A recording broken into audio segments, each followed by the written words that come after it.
The Secret by Rhonde.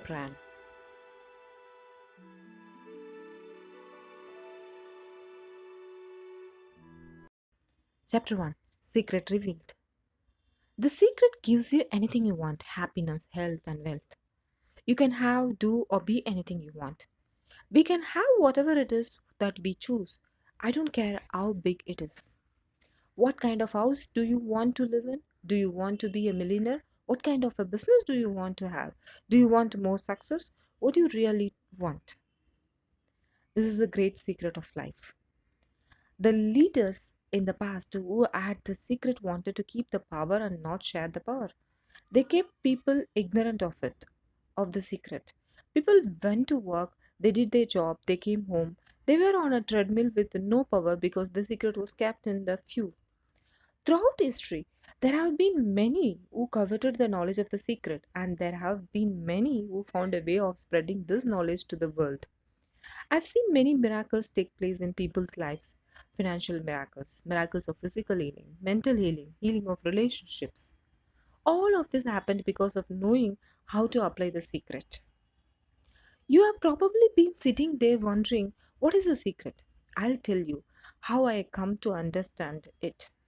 We all work with one infinite power. We all guide ourselves by exactly the same laws. The natural laws of the universe are so precise that we don't even have any difficulty building spaceships. We can send people to the moon, and we can time the landing with the precision of a fraction of a second. Wherever you are, India, Australia, New Zealand, Stockholm, London, Toronto, Montreal, or New York, we are all working with one power, one law. It's attraction. The secret is the law of attraction. Everything that's coming into your life or attracting into your life, and it's attracted to you by virtue of the images you're holding in your mind. It's what you are thinking. Whatever it is going on in your mind, you are attracting to you. Every thought of yours is a real thing, a force. The greatest teachers who have ever lived have told us that the law of attraction is the most powerful law in the universe. Poets such as William Shakespeare, Robert Browning, and William Blake delivered it in their poetry. Musicians such as Ludwig van Beethoven expressed it through their music. Artists such as Leonardo da Vinci depicted it in their paintings. Great thinkers, including Socrates, Plato, Ralph Waldo Emerson, Pythagoras, Sir Francis Bacon, Sir Isaac Newton, Johann Wolfgang von Goethe, and Victor Hugo, shared it in their writings and teachings.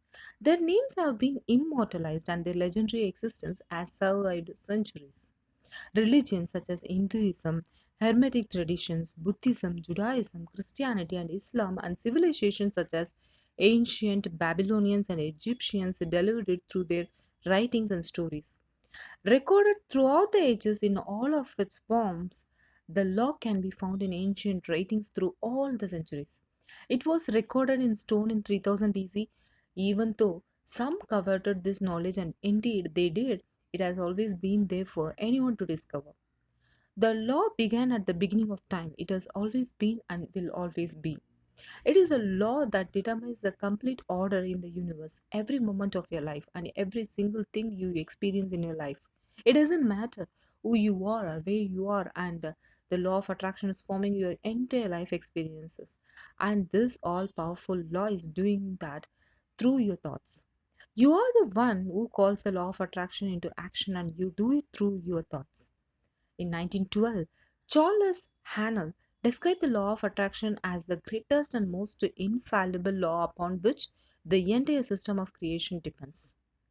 Wise people have always known this. You can go right back to the ancient Babylonians. They have always known this. It's a small select group of people. The ancient Babylonians and their great prosperity have been well documented by scholars. They are also known for creating one of the seven wonders of the world, the Hanging Gardens of Babylon. Through their understanding and application of the laws of the universe, they become one of the wealthiest races in history. Why do you think that 1% of the population earns around 96% of all the money that's being earned?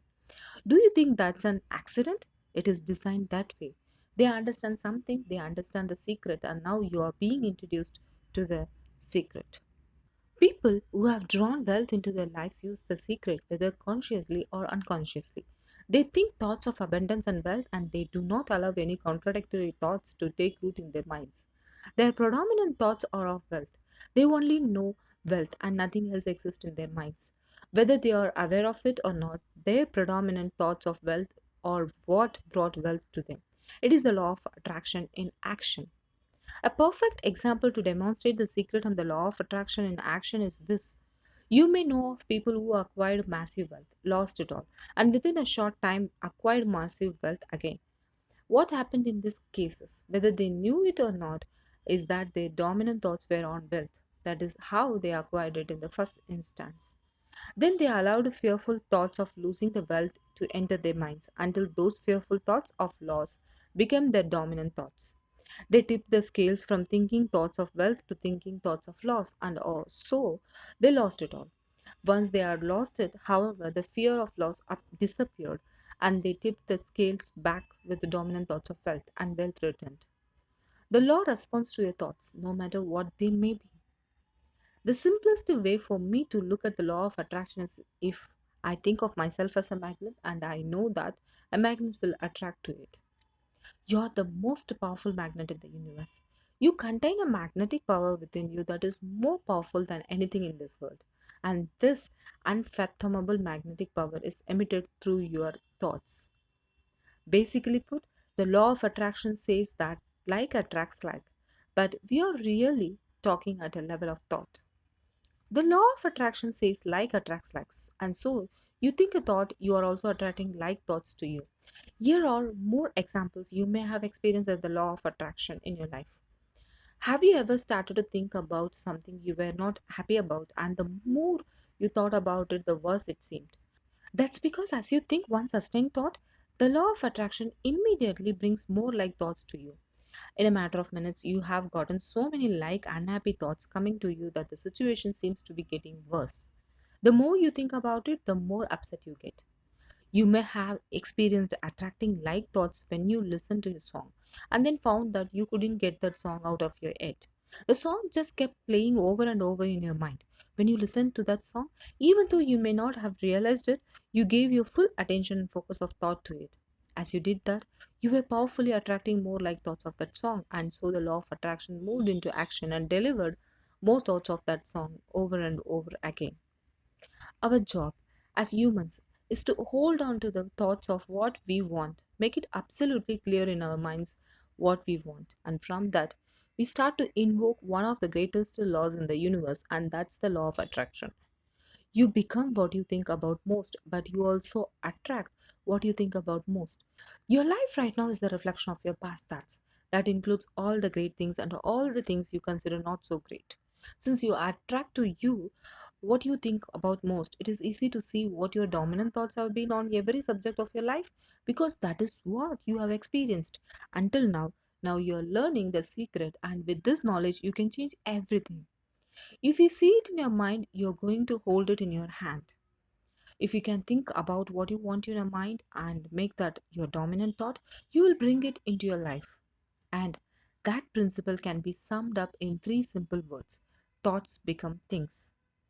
Through this most powerful law, your thoughts become the things in your life. Your thoughts become things. Say this over to yourself and let it seep into your consciousness and your awareness. Your thoughts becomes things. What most people don't understand is that a thought has a frequency. We can measure a thought, and so if you are thinking that thought over and over and over again, if you're imagining in your mind having that brand new car, having the money that you need, building that company, finding your soulmate, if you're imagining what that look like, you're emitting that frequency on a consistent basis. Thoughts are sending out that magnetic signal that is drawing the parallel back to you. The predominant thought or the mental attitude is a magnet, and the law is that like attracts like. Consequently, the mental attitude will invariably attract such conditions as correspond to its nature. Thoughts are magnetic, and thoughts have a frequency. As you think, those thoughts are sent out into the universe, and they magnetically attract all like things that are on the same frequency. Everything sent out returns to the source, and that source is you. Think of it this way. We understand that a television station's transmission tower broadcast via a frequency, which is transformed into pictures on your television. Most of us don't really understand how it works, but we know that each channel has a frequency, and when we tune into that frequency, we see the pictures on our television. We choose the frequency by selecting the channel, and we then receive the pictures broadcast on that channel. If you want to see different pictures on your television, we change the channel and tune into a new frequency. You are a human transmission tower, and you are more powerful than any television tower created on earth. You are the most powerful transmission tower in the universe. Your transmission creates your life and it creates the world. The frequency you transmit reaches behind cities, behind countries, behind the world. It reverberates throughout the entire universe, and you are transmitting that frequency with your thoughts. The pictures you receive from the transmission of your thoughts are not on a television screen in your living room, they are pictures of your life. Your thoughts create the frequency, they attract like things on that frequency, and then they are broadcast back to you as your life pictures. If you want to change anything in your life, change the channel and change the frequency by changing your thoughts. The vibration of mental forces are the finest and consequently the most powerful in existence. See yourself living in abundance and you will attract it. It works every time with every person. As you think of yourself living in abundance, you are powerfully and consciously determining your life through the law of attraction. It's that easy. But then the most obvious question comes, why isn't everybody living in the life of their dreams? Here's the problem. Most people are thinking about what they don't want and they are wondering why it shows up over and over again.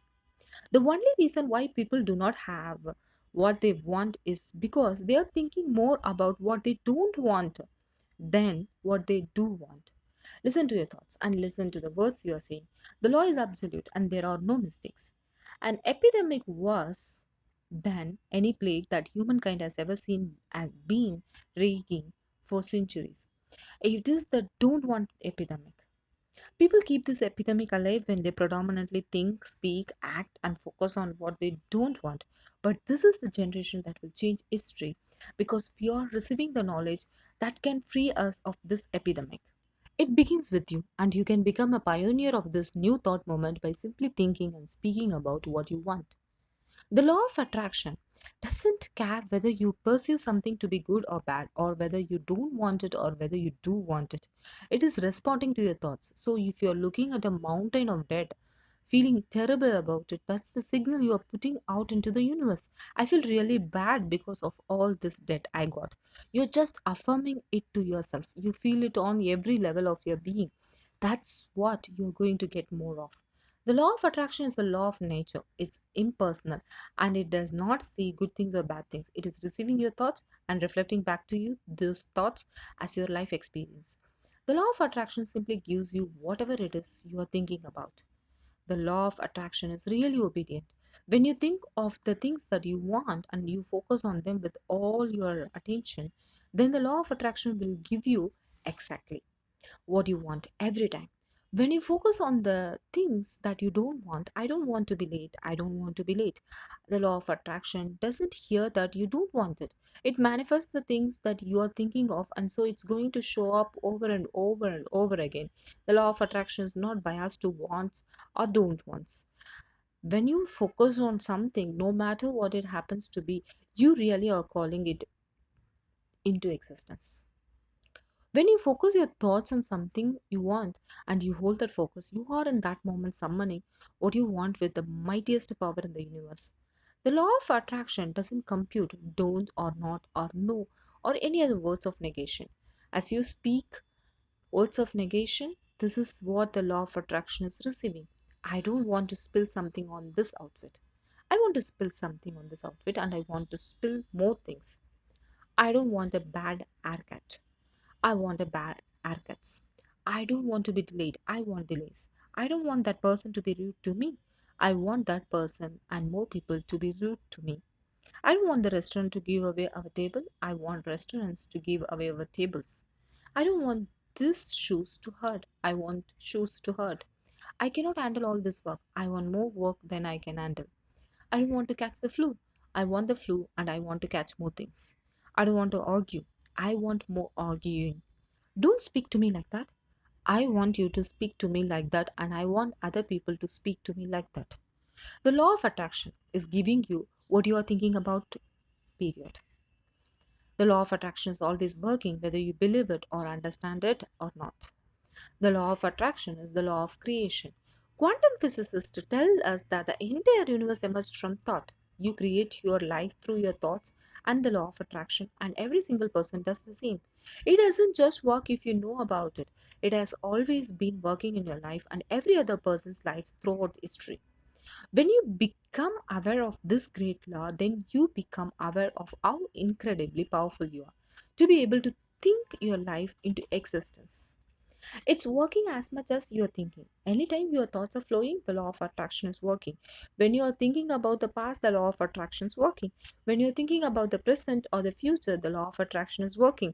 It is an ongoing process. You don't press pause, you don't press stop. It is forever in action as your thoughts are. Whether we realize it or not, we are thinking most of the time. If you are speaking or listening to someone, you are thinking. If you are reading the newspaper or watching television, you are thinking.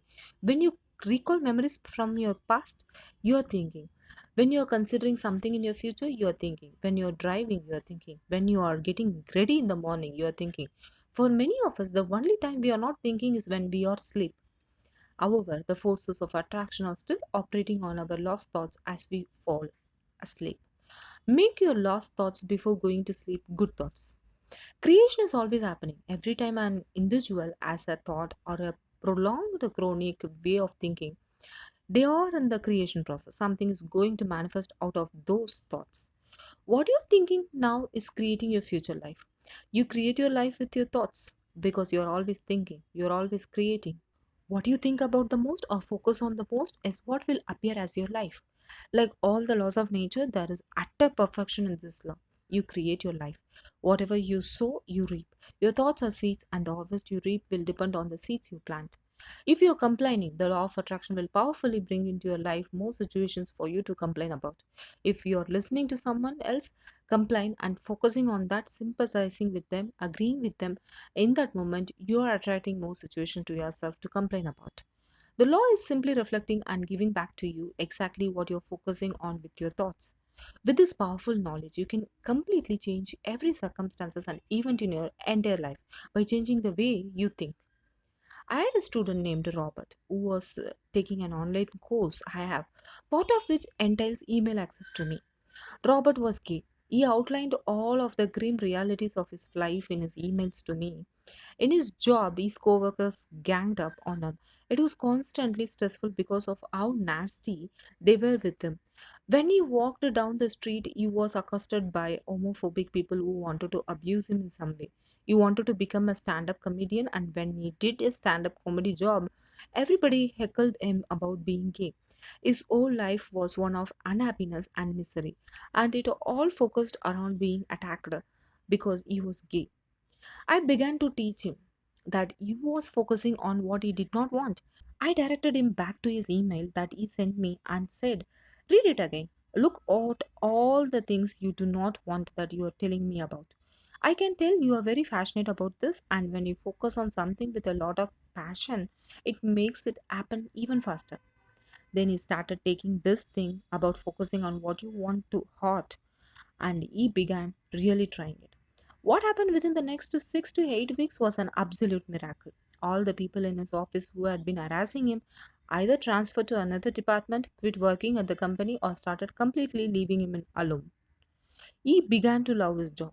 When he walked down the street, nobody harassed him anymore. They just weren't there. When he did his stand up comedy routines, he started getting standing ovations and nobody was heckling him. His whole life changed because he changed from focusing on what he did not want, what he was afraid of, what he wanted to avoid, to focusing on what he did want. Robert's life changed because he changed his thoughts. He emitted a different frequency out into the universe. The universe must deliver the pictures of the new frequency, no matter how impossible the situations might seem. Robert's new thoughts became his new frequency, and the pictures of his entire life changed. Your life is in your hands. No matter where you are now, no matter what has happened in your life, you can begin to consciously choose your thoughts and you can change your life. There is no such thing as a hopeless situation. Every single circumstances of your life can change. You attract to you the predominant thought that you are holding in your awareness, whether those thoughts are conscious or unconscious. That's the truth. Whether you have been aware of your thoughts in the past or not, now you are becoming aware. Right now, with the knowledge of the secret, you are waking up from a deep sleep and becoming aware. Aware of the knowledge, aware of the law, aware of the power you have through your thoughts. If you look very carefully when it comes to the secret and the power of our mind and the power of our intention in our daily lives, it's all around us. All we have to do is open our eyes and look. You can see the law of attraction everywhere. You draw everything to yourself: the people, the job, the circumstances, the health, the wealth, the debt, the joy, the car that you drive, the community that you are in, and you have drawn them all to you like a magnet. What do you think about you bring about? Your whole life is a manifestation of the thoughts that go in your head. This is a universe of inclusion, not exclusion. Nothing is excluded from the law of attraction. Your life is a mirror of the dominant thoughts you think. All living things on this planet operate through the law of attraction. The difference with humans is that they have a mind they can discern. They can use their free will to choose their thoughts. They have the power to intentionally think and create their entire life with their mind. I'm not talking to you from the point of view of wishful thinking or imaginary craziness. I'm talking to you from a deeper, basic understanding. Quantum physics really begins to point to this discovery. It says that you cannot have a universe without mind entering into it, and that the mind is actually shaping the very thing that is being perceived. If you think about the analogy of being the most powerful transmission tower in the universe, you will see the perfect correlation with Dr. Wolf's word. Your mind thinks thoughts, and the pictures are broadcast back as your life experience. You not only create your life with your thoughts, but your thoughts add powerfully to the creation of the world. If you thought that you were insignificant and had no power in this world, think again. Your mind is actually shaping the world around you.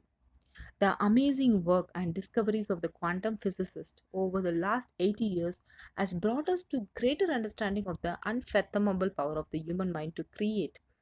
Their work parallels the words of the world's great minds, including Carnegie, Emerson, Shakespeare, Bacon, Krishna, and Buddha. If you don't understand the law, that doesn't mean you should reject it. You may not understand electricity and yet you enjoy the benefits of it. I don't know how it works, but I do know this. You can cook a man's dinner with electricity and you can also cook the man. Oftentimes, when people begin to understand the great secret, they become frightened of all the negative thoughts that they have. They need to be aware that it has been scientifically proven that an affirmative thought is hundreds of times more powerful than a negative thought. That eliminates a degree of worry right there. It really does take many negative thoughts and persistent negative thinking to bring something negative into your life. However, if you persist in thinking negative thoughts over a period of time, they will appear in your life. If you worry about having negative thoughts, you will attract more worrying about your negative thoughts and multiply them at the same time. Decide right now that you are going to think only good thoughts. At the same time, proclaim to the universe that all your good thoughts are powerful and that any negative thoughts are weak. Thank God that there is a time delay and that all your thoughts don't come true instantly. We would be in trouble if they did. The element of time delay serves you. It allows you to reassess, to think about what you want, and to make a new choice. All of your power to create your life is available right now. Because right now is when you are thinking. If you have had some thoughts that will not be beneficial when they manifest, then right now you can change your thinking. You can erase your previous thoughts by replacing them with good thoughts. Time serves you because you can think new thoughts and emit a new frequency now. You want to become aware of your thoughts and choose your thoughts carefully. And you want to have fun with this because you are the masterpiece of your own life. You are the Michelangelo of your own life. The David you are sculpting is you. One way to master your mind is to learn to quiet your mind. Without exception, every teacher in this book uses meditation as a daily practice. It wasn't until I discovered the secret that I realized how powerful meditation can be. Meditation quiets your mind, helps you control your thoughts, and revitalize your body. The great news is that you don't have to set aside hours to meditate. Just 3 to 10 minutes a day to begin with can be incredibly powerful for gaining control over your thoughts. To become aware of your thoughts, you can also set the intention I am the master of my thoughts. Say it often, meditate on it, and as you hold on to that intention, by the law of attraction, you must become it. You are now receiving the knowledge that will enable you to create the most magnificent version of you. The possibility of that version of you already exists on the frequency of the most magnificent version of you. Decide what you want to be, do, and have, think the thoughts of it. Emit the frequency, and your vision will become your life. Chapter number 2. The Secret Made Simple. We live in a universe in which there are laws, just as there is a law of gravity. If you fall off a building, it doesn't matter if you're a good person or a bad person, you are going to hit the ground. The law of attraction is a law of nature. It is as impartial and impersonal as the law of gravity is. It is precise and it is exact. Everything that surrounds you right now in your life, including the things you are complaining about, you have attracted. Now, I know at first blush that's going to be something that you hate to hear. You're going to immediately say, I didn't attract the car accident. I didn't attract this particular client who gives me a hard time. I didn't particularly attract the dead. And I am here to be a little bit in your face and to say, yes, you did attract it. This is one of the hardest concept to get, but once you have accepted it, it is life transforming. Often, when people first hear this part of the secret, they recall events in history where masses of lives were lost. And they find it incomprehensible that so many people could have attracted themselves to the event. By the law of attraction, they had to be on the same frequency as the event. It doesn't necessarily mean they thought of that exact event, but the frequency of their thoughts matched the frequency of the event. If people believe they can be in the wrong place at the wrong time and they have no control over outside circumstances, those thoughts of fear, separation, and powerlessness, if persistent, can attract them to being in the wrong place at the wrong time. You have a choice right now. Do you want to believe that it's just the luck of the draw and bad things that can happen to you at any time? Do you want to believe that you can be in the wrong place at the wrong time? That you have no control over circumstances? Or do you want to believe and know that your life experience is in your hands and that only all good can come into your life because that is the way you think?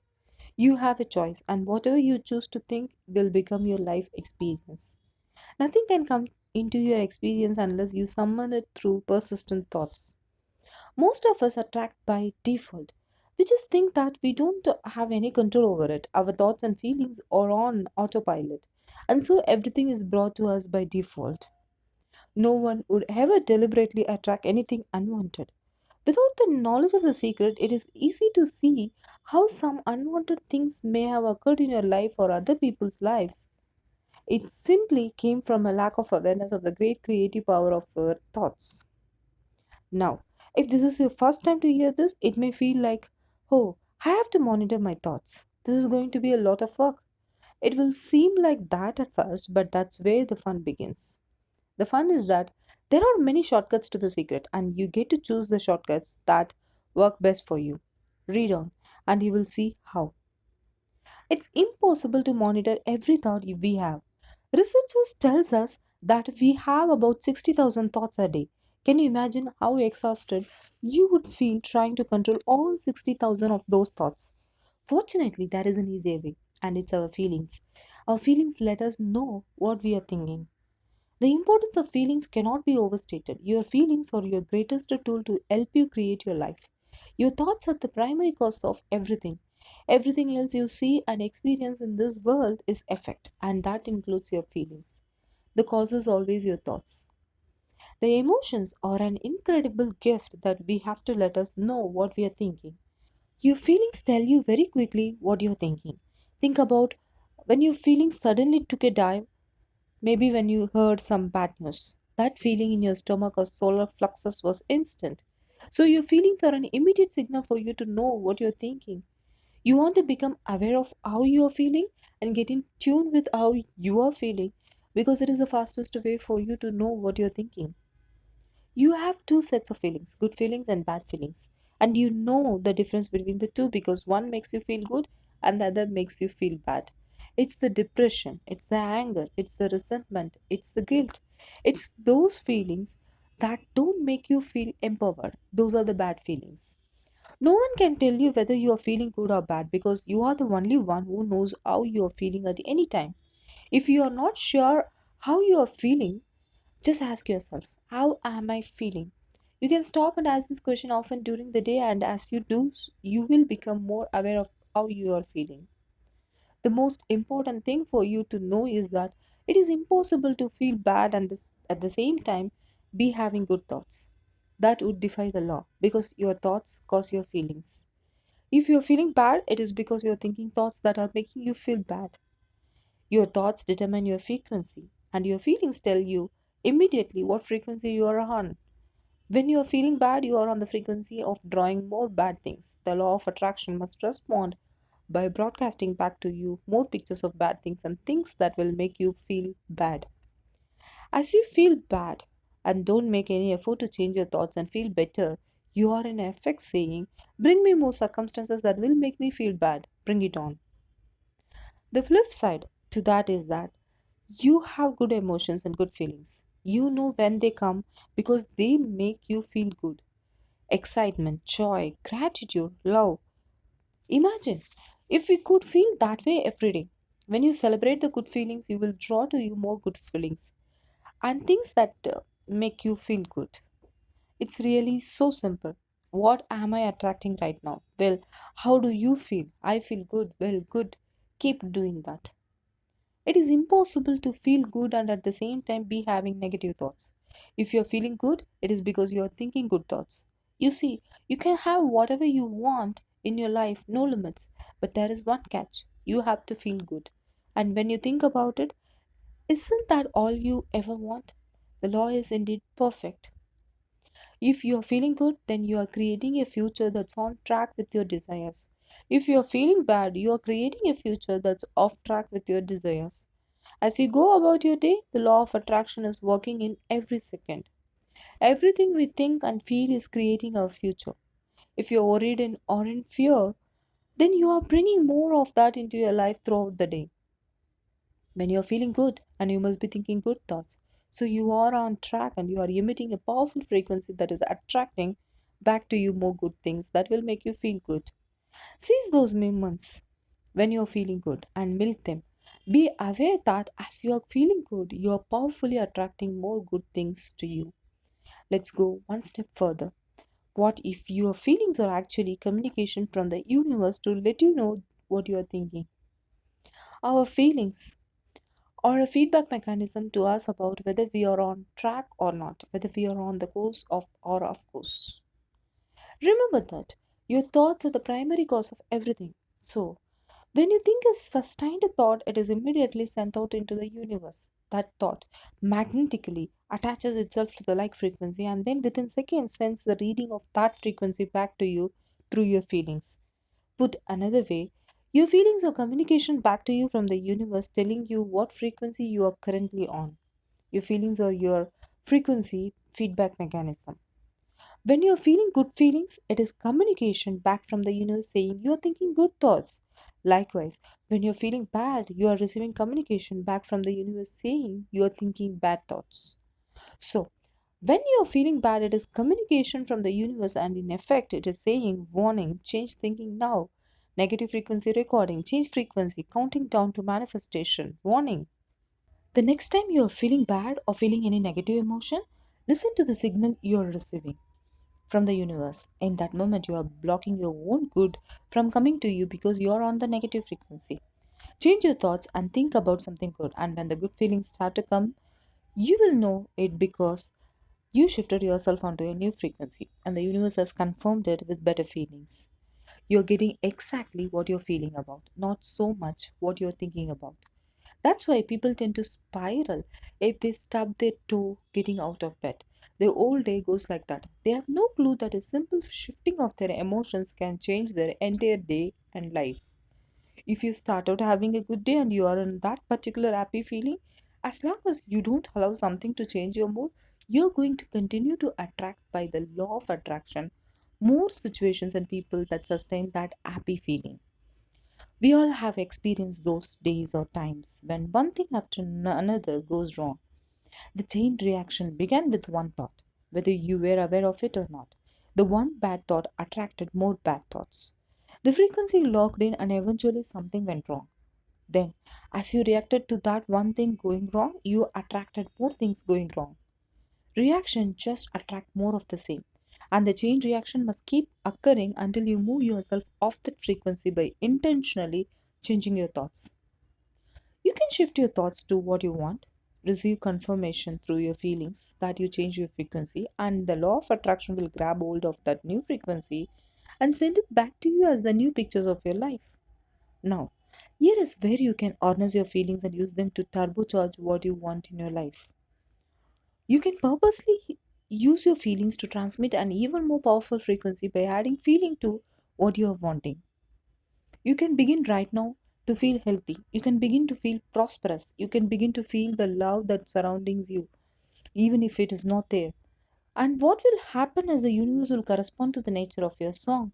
The universe will correspond to the nature of that inner feeling and manifest because that's the way you feel. So, what are you feeling now? Take a few moments to think about how you feel. If you're not feeling as good as you would like to, focus on feeling your feelings inside and purposely lift them. As you focus intensely on your feelings with the intention to lift yourself, you can powerfully elevate them.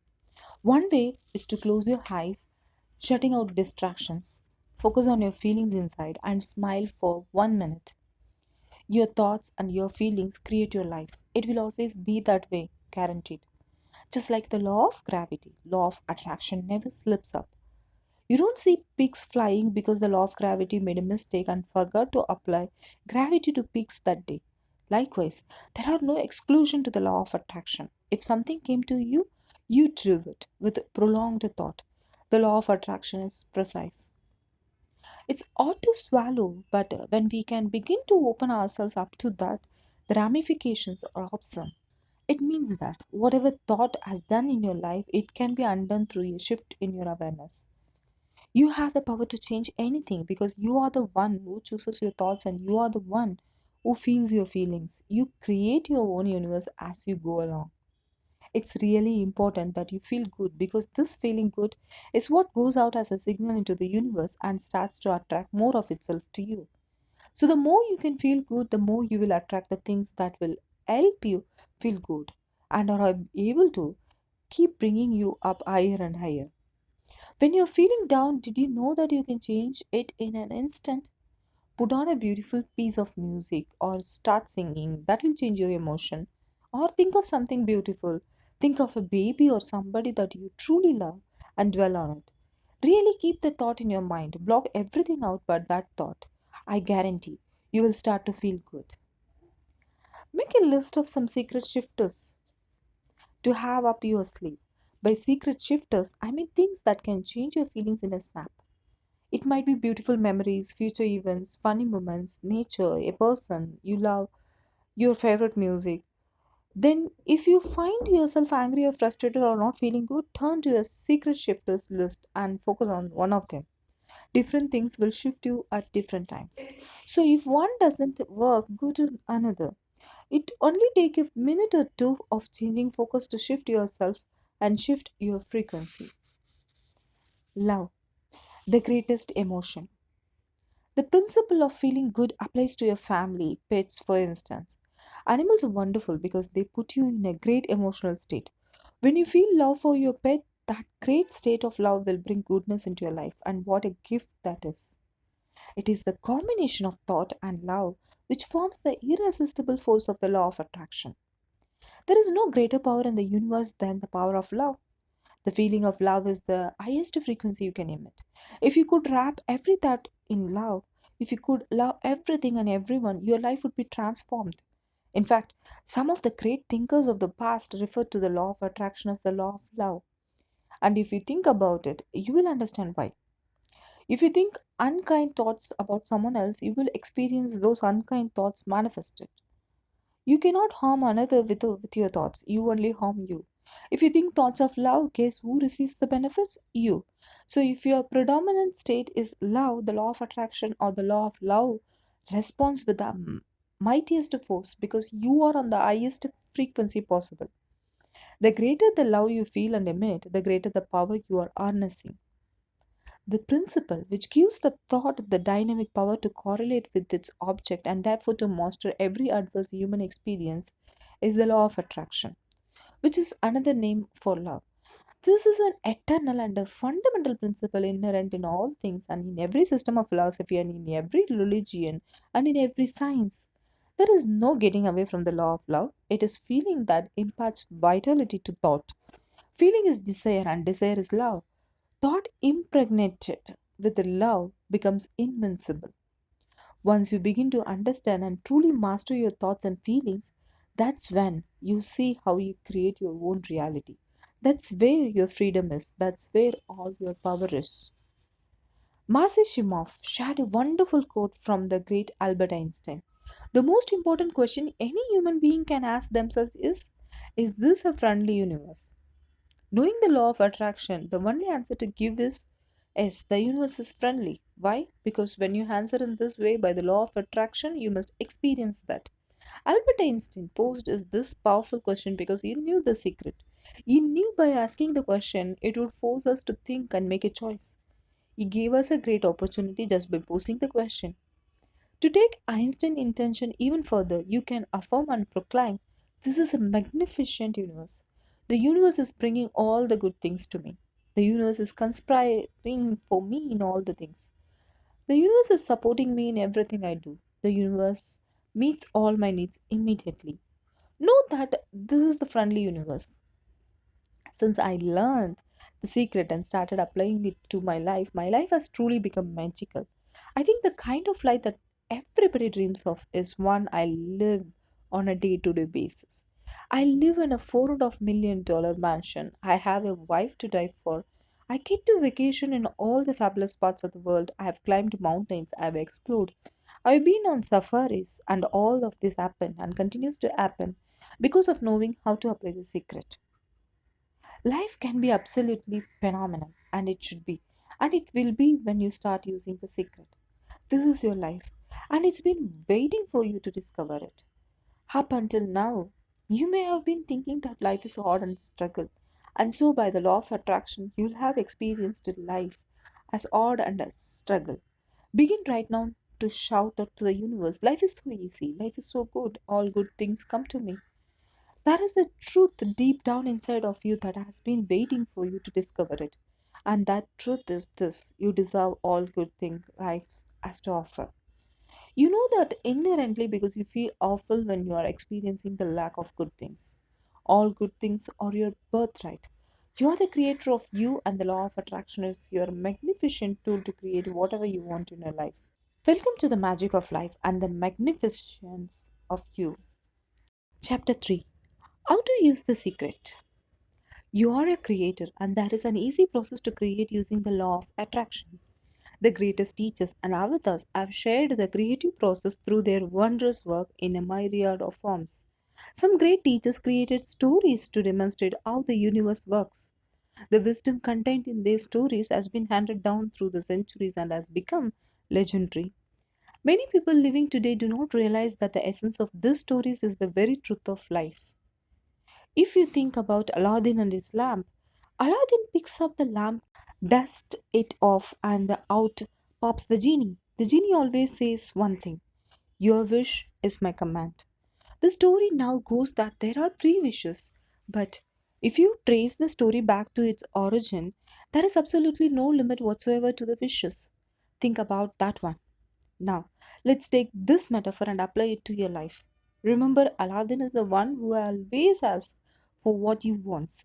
Then you have got the universe at large, which is the genie. Traditions have called it so many things. Your holy guardian angel, your higher self. We can put any label on it and you choose the one that works best for you. But every tradition has told us there is something bigger than us. And the genie always says one thing: your wish is my command. This wonderful story demonstrates how your whole life and everything in it has been created by you. The genie has simply answered your every command. The genie is the law of attraction and it is always present and always listening to everything you think, speak, and act. The genie assumes that everything you think about you want, that everything you speak about you want, that everything you act upon is what you want. You are the master of the universe and the genie is there to serve you. The genie never questions your commands. You think it, and the genie immediately begins to leverage the universe through people, circumstances, and events to fulfill your wish. The creative process used in The Secret, which was taken from the New Testament in the Bible, is an easy guideline for you to create what you want in three simple steps. The first step is to ask. Make a command to the universe. Let the universe know what you want. The universe responds to your thoughts. What do you really want? Sit down and write it out on a piece of paper. Write it in the present tense. You might begin by writing, I'm so happy and grateful now that, and then explain how you want your life to be in every area. You get to choose what you want, but you must get clear about what you want. This is your work. If you're not clear, then the law of attraction cannot bring you what you want. You will be sending out a mixed frequency and you can only attract mixed results. For the first time in your life, perhaps work out what it is you really want. Now that you know you can have, be, or do anything, and there are no limits what you want. Asking is the first step in the creative process, so make it a habit to ask. If you have to make a choice and you don't know which way to go, ask. You should never be stumped on anything in your life, just ask. This is really fun. It's like having the universe as your catalog. You flip through it and say, I would like to have this experience and I would like to have that product and I would like to have a person like that. It is you placing your order with the universe. It's really that easy. You do not have to ask over and over again, just ask once. It is exactly like placing an order from a catalog. You only ever order something once. You don't place an order and then doubt the order has been received and so place the order again, and then again. You order once, it is the same with the creative process. Step one is simply your step to get clear about what you want. As you get clear in your mind, you have asked. Step two, believe. Step two is believe. Believe that it's already yours. Have what I love to call unwavering faith. Believing in the unseen. You must believe that you have received. You must know that what you want is yours the moment you ask.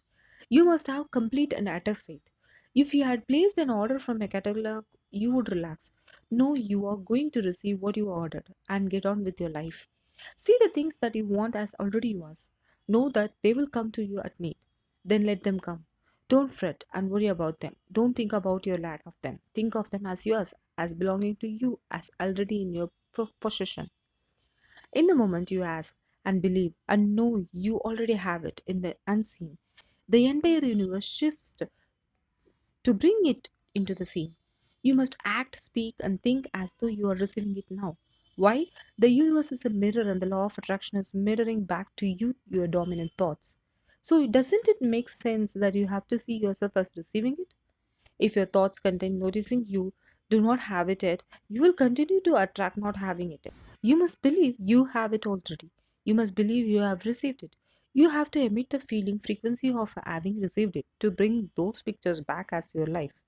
When you do that, the law of attraction will powerfully move all circumstances, people, and events for you to receive. When you book a vacation, order a brand new car, or buy a house, you know those things are yours. You wouldn't go and book another vacation for the same time or purchase another car or house. If you won the lottery or received a large inheritance, even before you physically had the money, you know it is yours. That is the feeling of believing it is yours. That is the feeling of believing you have it already. That is the feeling of believing you have received. Claim the things you want by feeling and believing they are yours. When you do that, the law of attraction will powerfully move all circumstances and people and events for you to receive. How do you get yourself to your point of believing? Start make believing. Be like a child and make believe. Act as if you have it already. As you make believe, you will begin to believe you have received. The genie is responding to your predominant thoughts all the time, not just in the moment you ask. That's why, after you have asked, you must continue to believe and know. Have faith. Your belief that you have it, that undying faith is your greatest power. When you believe you are receiving, get ready and watch the magic begin. You can have what you want if you know how to form the mold for it in your own thoughts. There is no dream that may not come true if you but learn to use the creative force working through you. The methods that work for one will work for all. The key to power lies in using what you have freely, fully, and thus opening wide your channels for more creative force to flow through you. The universe will start to rearrange itself to make it happen for you. Most of us have never allowed ourselves to want what we truly want because we cannot see how it is going to manifest. If you do just a little research, it is going to become evident to you that anyone that ever accomplished anything did not know how they were going to do it. They only knew they were going to do it. You don't need to know how it is going to come about. You don't need to know how the universe will rearrange itself. How it will happen, how the universe will bring it to you, is not your concern or job. Allow the universe to do it for you. When you're trying to work out how it will happen, you are emitting a frequency that contains a lack of faith, that you don't believe you have it already. You think you have to do it, and you do not believe the universe will do it for you. The how is not your part in the creative process. You don't know how it will be shown to you. You will attract the way most of the time. When we don't see the things that we have requested, we get frustrated, we get disappointed, and we begin to become doubtful. The doubts brings about a feeling of disappointment. Take that doubt and shift it. Recognize that feeling and replace it with the feeling of unwavering faith. I know that it's on its way. Step 3. Receive. Step 3 and the final step in the process is to receive. Begin to feel wonderful about it. Feel the way you will feel once it arrives. Feel it now. And in the process, it's important to feel good, to be happy, because when you're feeling good, you're putting yourself in the frequency of what you want. This is a feeling universe. If you just intellectually believe something but you have no corresponding feeling underneath, that you don't necessarily have enough power to manifest what you want in your life. You have to feel it. Ask once, believe you have received, and all you have to do to receive is feel good. When you're feeling good, you're on the frequency of receiving. You are on the frequency of all good things coming to you, and you will receive what you have asked for. You wouldn't ask for anything else unless it was going to make you feel good in the receiving of it, would you? So get yourself on the feeling good frequency and you will receive. A fast way to get yourself on the frequency is to say, I'm receiving now. I'm receiving all the good in my life now. I'm receiving now. And feel it. Feel it as though you have received. A dear friend of mine, Marcy, is one of the greatest manifestors I have seen, and she feels everything. She feels what it would feel like to have what she's asking for. She feels everything into existence. She doesn't get caught up in how, when, or where. She just feels it and it's then manifest. So feel good now. When you turn that fantasy into a fact, you are in a position to build bigger and bigger fantasies, and that, my friend, is creative process. Whatsoever ye shall ask in prayer, believing ye shall receive. What things soever ye desire when ye pray, believe that ye receive them, and ye shall have them. The law of attraction, the study and practice of the law of attraction is just figuring out what will help you generate the feelings of having it now. Go test drive that car. Go shop for that home. Get in the house. Do whatever you have to do to generate the feelings of having it now. And remember them. Whatever you can do to achieve that will help you to literally attract it. When you feel as though you have it now and the feeling is so real that it is like you have it already, you are believing that you have received and you will receive. It could be you wake up and it's just there, it's manifested, or you might get some inspired idea of some action to take. You certainly shouldn't be saying, well, I could do it this way. But man, I would hate that. You're not on the right track if that's the case. Action will sometimes be required, but if you are really doing it in line with what the universe is trying to bring to you, it's going to feel joyous. You're going to feel so alive. Time will just stop. You could do it all day. Action is a word that can imply work to some people, but inspired action will not feel like work at all. The difference between inspired action and action is this: inspired action is when you are acting to receive. If you are in action to try and make it happen, you have slipped backward. Inspired action is effortless and it feels wonderful because you are on the frequency of receiving. Imagine life as a fast moving river. When you're acting to make something happen, it will feel as if you're going against the current of the river. It will feel odd and like a struggle. When you're acting to receive from the universe, you will feel as if you're flowing with the current of the river, it will feel effortless. This is the feeling of inspired action and of being in the flow of the universe and life. Sometimes you will not even be aware you used action until after you have received because the acting felt so good. You will then look back and see the wonder and matrix of how the universe carried you to what you wanted and also brought what you wanted to you. The universe likes speed. Don't delay, don't second guess, don't doubt. When the opportunity is there, when the impulse is there, when the intuitive nudge from within is there, act. That's your job, and that's all you have to do. Trust your instincts. It's the universe inspiring you, it's the universe communicating with you on the receiving frequency. If you have an intuitive or instinctive feeling, follow it, and you will find that the universe is magnetically moving you to receive what you asked for. You will attract everything that you require. If it's money you need, you will attract it. If it's people you need, you will attract it. If it's certain book you need, you will attract it. You've got to pay attention to what you have attracted to. Because as you hold images of what you want, you're going to be attracted to things and they are going to be attracted to you. But it literally moves into physical reality with and through you. And it does that by law.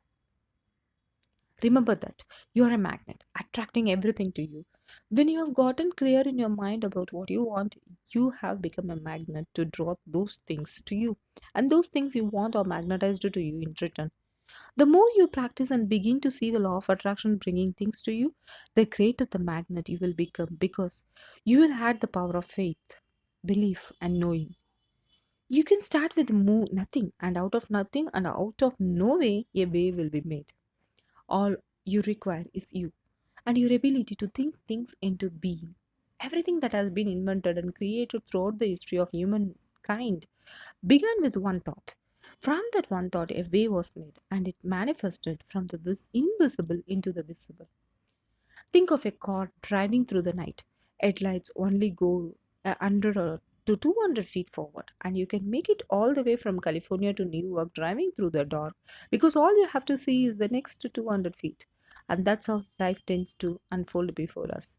If you just trust that the next 200 feet will unfold after that, and the next 200 feet will unfold after that, your life will keep unfolding and it will eventually get you to the destination of whatever it is you truly want because you want it.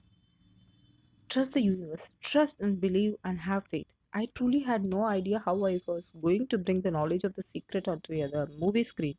I just held to the outcome of the vision. I saw the outcome clearly in my mind. I felt it with all my might, and everything that we needed to create the secret came to us. Take the first step in faith. You don't have to see the whole staircase, just take the first step. The secret and your body. Let's look at using the creative process for those who feel they are overweight and who want to lose weight. The first thing is to know is that if you focus on losing weight, you will attract back having to lose more weight. So get having to lose weight out of your mind. It's the very reason why diets don't work. Because you're focused on losing weight, you must attract back continually having to lose weight. The second thing to know is that the condition of being overweight was created through your thought to it. To put it in the most basic terms, if someone is overweight, it came from thinking fat thoughts. Whether that person was aware of it or not, a person cannot think thin thoughts and be fat. It completely defies the law of attraction. Whether people have been told they have a slow thyroid, a slow metabolism, or their body size is heredity, these are all disguises for thinking fat thoughts. If you accept any of those conditions as applicable to you and you believe it, it must become your experience and you will continue to attract being overweight. After I had my two daughters, I was overweight and I know it came from listening to and reading the messages that it is odd to lose weight after having a baby and even odder after the second baby. I summoned exactly that to me with those fat thoughts, and it became my experience. I really beefed up, and the more I noticed how I had beefed up, and the more beefing up I attracted. With a small frame, I became a hefty 143 pounds, all because I was thinking fat thoughts. The most common thought that people hold, and I held it to, is the food was responsible for my weight gain. That is a belief that does not serve you, and in my mind now, it is complete balderdash. Food is not responsible for putting on weight. It is a thought that food is responsible for putting on weight that actually has food put on weight. Remember, thoughts are primary cause of everything, and the rest is effects from those thoughts. Think perfect thoughts, and the result must be perfect weight. Let go of all those limiting thoughts. Food cannot cause you to put on weight unless you think it can. The definition of the perfect weight is the weight that feels good for you. No one else's opinion counts. It is the weight that feels good for you. You most likely know of someone who is thin and eats like a horse, and they proudly declare, I can eat whatever I want and I am always the perfect weight. And so the genie of the universe say, your wish is my command. To attract your perfect weight and body using the creative process, follow these steps. Step 1. Ask. Get clear on the weight you want to be. Have a picture in your mind of what you will look like when you have become that perfect weight. Get pictures of yourself at your perfect weight if you have them and look at them often. If not, get pictures of the body you would like to have and look at those often. Step 2. Believe. You must believe you will receive, and that perfect weight is yours already. You must imagine, pretend, act as if, make believe that the perfect weight is yours. You must see yourself as receiving that perfect weight. Write it your perfect weight and place it over the readout of your scale, or don't weigh yourself at all. Do not contradict what you have asked for with your thoughts, words, and actions. Don't buy clothes at your current weight. Have faith and focus on the clothes you are going to buy. Attracting the perfect weight is the same as placing an order with the catalog of the universe. You look through the catalog, choose the perfect weight, place your order, and then it is delivered to you. Make it your intention to look for, admire, and inwardly praise people with your idea of perfect waiting bodies. Seek them out, and as you admire them and feel the feelings of that, you are summoning it to you. If you see people who are overweight, do not observe them, but immediately switch your mind to the picture of you in your perfect body and feel it. Step 3. Receive. You must feel good. You must feel good about you. This is important because you cannot attract your perfect weight if you feel bad about your body now. If you feel bad about your body, that is a powerful feeling, and you will continue to attract feeling bad about your body. You will never change your body if you're critical of it and find fault with it. And in fact, you will attract more weight to you. Praise and bless every square inch of your body. Think about all the perfect things about you. As you think perfect thoughts, as you feel good about you, you are on the frequency of your perfect weight and you are summoning perfection. Wallace Waddles shares a wonderful tip about eating in one of his books. He recommends that when you eat, make sure you are entirely focused on the experience of chewing the food. Keep your mind present and experience the sensation of eating food. And do not allow your mind to drift to other things. Be present in your body and enjoy all the sensations of chewing the food in your mouth and swallowing it. Try it the next time you are eating. When you are completely present as you eat, the flavor of the food is so intense and magnificent. When you let your mind drift, the flavor virtually disappears. I am convinced that if you can eat our food in the present, entirely focused on the pleasurable experience of eating, the food is assimilated into your bodies perfectly, and the result in our bodies must be perfection. The end of the story about my own weight is that I now maintain my perfect weight of 116 pounds and I can eat whatever I want. So focus on your perfect weight. How long does it take? Another thing people wonder about is how long will it take to manifest the car, the relationship, the money? I don't have any rule book that says it's going to take 30 minutes or 3 days or 30 days. It's more a matter of you being in alignment with the universe itself. Time is just an illusion. Einstein told us that. If this is the first time you have heard it, you may find it a odd concept to get your head around because you see everything happening, one thing after the other. What quantum physicist and Einstein tell us is that everything is happening simultaneously. If you can understand that there is no time and accept that concept, then you will see that whatever you want in the future already exists. If everything is happening at that one time, then the parallel version of you is with what you want already exists. It takes no time for the universe to manifest what you want. Any time delay you experience is due to your delay in getting to the place of believing, knowing, and feeling that you already have it. It is you getting yourself on the frequency of what you want. When you are on that frequency, then what you want will appear. Size is nothing to the universe. It is no more difficult to attract or on a scientific level, something that we consider huge to something that we consider infinitesimally small. The universe does everything with zero effort. The grass doesn't strain to grow, it's effortless. It's just this great design. It's all about what's going on in your mind. It's all about what's going on in your mind. It's about what we put in place, saying, this is big, it's going to take some time, and this is small, I'll give it an hour. Those are our rules that we define. There are no rules according to the universe. You provide the feelings of having it now, it will respond, whatever it is. There is no time for the universe, and there is no size for the universe. It is as easy to manifest $1 as it is to manifest $1 million.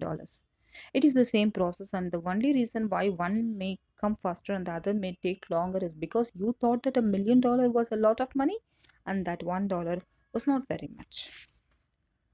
Some people have an easier time with little things, and so we sometimes say start with something small, like a cup of coffee. Make it your intention to attract a cup of coffee today. Hold an image of talking to an old friend that you haven't seen for a long time. Somehow or another, somebody is going to start talking to you about that person. That person's going to phone you, or you will get a letter from her. Starting with something small is an easy way to experience the law of attraction with your own eyes. Let me share a story with you of a young man who did exactly that. He watched The Secret and he decided to start with something small. He created a picture of a feather in his mind and he made sure this feather was unique. He created particular markings on the feather so he would know without any doubt that if he saw this feather, it had come to him through his intentional use of the law of attraction. 2 days later, he was about to walk into a high rise building on the street in New York City. He said he did not know why, but he just happened to look down. There at his feet, at the entrance to a high rise building in New York City, was the feather. Not just any feather, but the exact feather he had imagined. It was identical to the picture he had created in his mind, with all of its unique markings. In that moment, he knew, without a shred of doubt, that this was the law of attraction working in all its glory. He realized his amazing ability and the power to attract something to himself through the power of his mind. With the total faith, he has now moved on to creating much bigger things. People are amazed at how I line up parking spaces. I've done this right from when I first understood the secret. I would visualize a parking space exactly where I wanted it, and 95% of the time it would be there for me, and I would just pull straight in. 5% of the time I would have to wait just a minute or two, and the person would pull out and I would pull in. I do that all the time. Now, you might understand why a person who says I always get parking spaces gets them, or why a person who says I am really lucky, I win things all the time, wins one thing after another all the time. These people expect it. Begin to expect great things, and as you do, you will create your life in advance. Create your day in advance. You can use the law of attraction to create your whole life in advance, right down to the next thing you are doing today. Prentice Mulford, a teacher whose writing shares so many insights into the law of attraction and how to use it, demonstrate how important it is to think your day in advance. When you say to yourself, I'm going to have a pleasant visit or pleasant journey, you are literally sending elements and forces ahead of your body that will arrange things to make your visit or journey pleasant. When before the visit or the journey or the shopping trip you are in a bad humor or fearful or apprehensive of something unpleasant, you are sending unseen agencies ahead of you, which will make some kind of unpleasantness. Our thoughts, or in other words, our state of mind, is ever at work fixing up things good or bad in advance. Prentice Mulford wrote those words in the 1870s. What a pioneer! You can see clearly how important it is to think in advance every event in every day. You will no doubt have experienced the opposite of thinking your day in advance, and the one of the repercussions of that is having to rush and hurry. If you are rushing or hurrying, know that those thoughts and actions are based in fear, and you are fixing up bad things ahead for you. As you continue to rush, you will attract one bad thing after another into your path. In addition to that, the law of attraction is fixing up more future circumstances that will cause you to rush and hurry. You must stop and move yourself off that frequency. Take a few moments and shift yourself if you do not want to summon bad things to you. Many people, particularly in Western societies, chase time and complain that they don't have enough time. Well, as someone says that they don't have enough time, so it must be by the law of attraction. If you have been chasing your tail with thoughts of not having enough time, from now on declare empathetically, I have more than enough time, and change your life. You can also turn waiting into a powerful time to create your future life. Next time you are in a situation where you are waiting, seize that time and imagine having all the things you want. You can do this anywhere, anytime. Turn every life situation into a positive one. Make it a daily habit to determine every event in your life in advance through your thoughts. Set the universal forces ahead of you in everything you do and everywhere you go. By thinking the way you want to go in advance, then you are creating your life intentionally. Chapter number 4, Powerful Processes. A lot of people feel stuck or imprisoned or confined by their current circumstances. Whatever your circumstances right now, that is only your current reality, and current reality will begin to change as a result of beginning to use the secret. Your current reality or your current life is a result of the thoughts you have been thinking. All of that will totally change as you begin to change your thoughts and your feelings. That a man can change himself and master his own destiny is the conclusion of every mind who is wide awake to the power of right thought. When you want to change your circumstances, you must first change your thinking. Every time you look inside your mail expecting to see a bill, guess what? It will be there. Each day you go out reading the bill, you are never expecting anything great. You are thinking debt, you are expecting debt. So debt must show up so you won't think you are crazy. And every day you confirm your thought is debt going to be there. Yes, debt there. Is debt going to be there? Yes, debt's there. Is debt going to be there? Yes, debt's there. Why?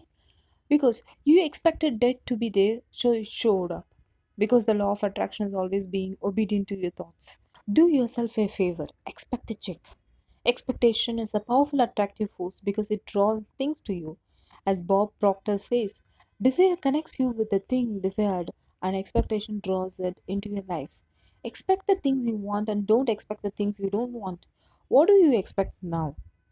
Most people look at their current state of affairs and they say, this is who I am. That's not who you are. That's who you were. Let's say, for instance, that you don't have enough money in your bank account, or you don't have the relationship that you want, or your health and the fitness aren't up to par. That's not who you are. That's the residual outcome of your past thoughts and actions. So, we are constantly living in this residual, if you will, of the thoughts and the actions we have taken in the past. When you look at your current state of affairs and define yourself by that, then you doom yourself to have nothing more than the same in the future. All that we are is a result of what we have thought. I would like to share a process with you that came from the great teacher Neville Goddard in a lecture he delivered in 1954 entitled The Pruning Shears of Revision. This process has had a profound effect on my life. Neville recommends at the end of every day before you go to sleep to think through the events of the day. If any events or moments did not go the way you wanted, replay them in your mind in a way that thrills you. As you recreate those events in your mind exactly as you want, you are cleaning up your frequency from the day and you are emitting a new signal and frequency for tomorrow. You have intentionally created new pictures for your future. It is never too late to change the picture. The powerful process of gratitude. What can you do right now to begin to turn your life around? The very first thing is to start making a list of things to be grateful for. This shifts your energy and starts to shift your thinking. Whereas before this exercise, you might be focusing on what you don't have, your complaints, and your problems. You go in a different direction when you do this exercise. You start to be grateful for all the things that you feel good about. If it is a new thought to you that gratitude brings your whole mind into closer harmony with the creative energies of the universe, consider it well, and you will see that it is true. Gratitude is absolutely the way to bring more into your life. Every man knows that when his wife is appreciating him for the little things that he does, what does he want to do? He wants to do more. It's always about appreciation. It pulls things in, it attracts support. Whatever we think about and thank about, we bring about. Gratitude has been such a powerful exercise for me. Every morning I get up and say thank you. Every morning when my feet hit the floor, thank you. And then I start running through what I'm grateful for as I am brushing my teeth and doing the things I do in the morning. And I am not just thinking about them and doing some routine. I'm putting it out there and feeling the feelings of gratitude. The day we filmed James Ray sharing his powerful exercise of gratitude is one I will never forget. From that day on, I made James process my life. Every morning, I do not get out bed until I have felt the feelings of gratitude for this brand new day and all I am grateful for in my life. Then, as I get out of the bed, when one foot touches the ground, I say thank and you as my second foot touches the ground. With each step I take on my way to the bathroom, I say thank you. I continue to say and feel thank you as I am showering and getting ready. By the time I'm ready for the day, I have said thank you hundreds of times. As I do this, I'm powerfully creating my day and all that it will contain. I'm setting my frequency for the day and intentionally declaring the way I want my day to go, rather than stumbling out of bed and letting the day take control of me. There is no more powerful way to begin your day than this. You are the creator of your life, and so begin by intentionally creating your day. Gratitude was a fundamental part of the teachings of all the great Avadars throughout history. In the book that changed my life, The Science of Getting Rich, written by Wallace Wattles in 1910, gratitude is its longest chapter. Every teacher featured in The Secret uses gratitude as part of his or her day. Most of them begin their day with thoughts and feelings of gratitude. Joe Sugarman, a wonderful man and successful entrepreneur, watched the film The Secret and contacted me. He told me his favorite part was the gratitude process, and that his use of gratitude has contributed to all he had achieved in his life. With all the success Joe has attracted to himself, he continues to use gratitude every day, even for the smallest things. When he gets a parking space, he always says and feels thank you. Joe knows the power of gratitude and all it has brought to him, and so gratitude is his way of life. With all that I have read and with all that I have experienced in my own life using the secret, the power of gratitude stands above everything else. If you only do one thing with the knowledge of the secret, use gratitude until it becomes your way of life. As soon as you start to feel different about what you already have, you will start to attract more of the good things, more of the things you can be grateful for. You could look around and say, well, I don't have the car I want, I don't have the house I want, I don't have the spouse I want, I don't have the health I want. Wow, back up, back up. Those are all the things you don't want. Focus on what you already have that you are grateful for. And it might be that you have the eyes to read this. It might be the clothes that you have. Yes, you might prefer something else and you might get something else pretty soon. If you start feeling grateful for what you have, many people who order their lives rightly in all other ways are kept in poverty by their lack of gratitude. It is impossible to bring more into your life if you are feeling ungrateful about what you have. Why? Because the thoughts and feelings you emit as you feel ungrateful are all negative emotions. Whether it is jealousy, resentment, dissatisfaction, or feelings of not enough, those feelings cannot bring you what you want. They can only return to you more of what you do not want. Those negative emotions are blocking your own good coming to you. If you want a new car but you are not grateful for the car you have, that will be the dominant frequency you are sending out. Be grateful for what you have now. As you begin to think about all the things in your life you are grateful for, you will be amazed at the never ending thoughts that come back to you of more things to be grateful for. You have to make a start, and then the law of attraction will receive those grateful thoughts and give you more just like them. You will have locked into the frequency of gratitude and all good things that will be yours. The daily practice of gratitude is one of the conduits by which your wealth will come to you. I think everybody goes through times when they say things aren't working right or things are going bad. Once, when there were some things going on in my family, I found a rock and I just sat holding it. I took this rock, I stuck it in my pocket, and I said, every time I touch this rock, I'm going to think of something that I'm grateful for. So every morning, when I get up in the morning, I pick it up off the dresser, I put it in my pocket, and I go through the things that I am grateful for. All right. What do? I empty my pocket, and there it is again. I've had some amazing experiences with this idea. A guy from South Africa saw me drop it. He asked, "What is that?" I explained it to him and he started calling it a gratitude rock. 2 weeks later, I got an email from him in South Africa and he said, "My son is dying from a rare disease. It's a type of hepatitis. Would you send me 3 gratitude rocks?" They were just ordinary rocks I found off the street, so I said, "Sure." I had to make sure that the rocks were very special, so I went out to the stream, picked out the right rocks, and sent them off to him. 4 or 5 months later, I get an email from him. He said, "My son's better, he's doing terrific." And he said, "But you need to know something. We have sold over 1,000 rocks at $10 a piece as gratitude rocks, and we have raised all this money for charity. Thank you very much." So it is very important to have an attitude of gratitude. The great scientist Albert Einstein revolutionized the way we view time, space, and gravity. From his poor background and poor beginnings, you would have thought it is impossible for him to achieve all that he did. Einstein knew a great deal of the secret and he said thank you hundreds of times each day. He thanked all the great scientists who had preceded him for their contributions, which had enabled him to learn and achieve even more in his work and eventually become one of the greatest scientists who has ever lived. One of the most powerful uses of gratitude can be incorporated in the creative process to turbocharge what you want. As Bob Proctor advised in the first step of the creative process, start by writing down what you want. Begin each sentence with "I am so happy and grateful now that," and you fill in the rest. When you give thanks as though you have already received what you want, you are emitting a powerful signal to the universe. That signal is saying that you have it already because you are feeling gratitude for it now.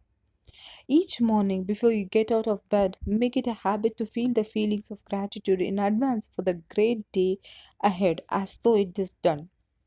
From the moment I discovered the secret and formulated the vision to share this knowledge with the world, I give thanks every day for the film, The Secret, which would bring joy to the world. I had no idea how we would bring this knowledge to the screen, but trusted that we would attract the way. I stayed focused and held to the outcome. I felt deep feelings of gratitude in advance, as that became my state of being. The floodgates opened and all the magic flowed into our lives. For the magnificent team of The Secret and for me, our deep heartfelt feelings of gratitude continue to this day. We have become a team that resonates gratitude with every moment and it has become our way of life.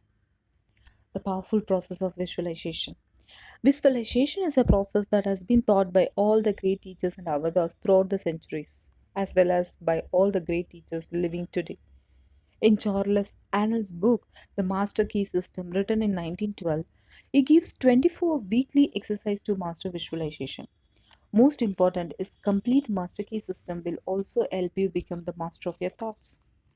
The reason visualization is so powerful is because as you create pictures in your mind of seeing yourself with what it is you want, you are generating thoughts and feelings of having it now. Visualization is simply powerfully focused thought in pictures and it causes equally powerful feelings. When you are visualizing, you are emitting that powerful frequency out into the universe. The law of attraction will take hold of that powerful signal and return those pictures back to you, just as you saw them in your mind. I took the visualization process from the Apollo program and instituted it during the 1980 and 90s into the Olympic program. It was called visual motor rehearsal. When you visualize, then you materialize. Here is an interesting thing about the mind. We took Olympic athletes and had them run their event only in their mind and then hooked them up to sophisticated biofeedback equipment. Incredibly, the same muscles fired in the same sequence when they were running the race in their mind as when they were running it on the track. How could this be? Because the mind cannot distinguish whether you are really doing it or whether it is just a practice. If you have been there in the mind, you will go there in the body. Think about the inventors and their inventions. The Wright brothers and the plane, George Eastman and film, Thomas Edison and the light bulb, Alexander Graham Bell and the telephone. The only way anything has ever been invented or created is because one person saw a picture in his mind. He saw it clearly, and by holding that picture of the end result in his mind, all the forces of the universe brought his invention into the world through him. This man knew the secret. These were men who had utter faith in the invisible and who knew the power within them to leverage the universe and bring their invention into the visible.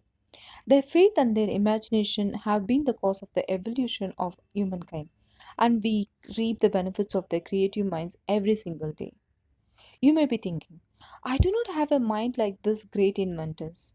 You may be thinking, they could imagine those things, but I cannot. You could not be further from the truth, and as you continue on this great discovery of the knowledge of the secret, you will learn that you not only have the mind they had, but much more.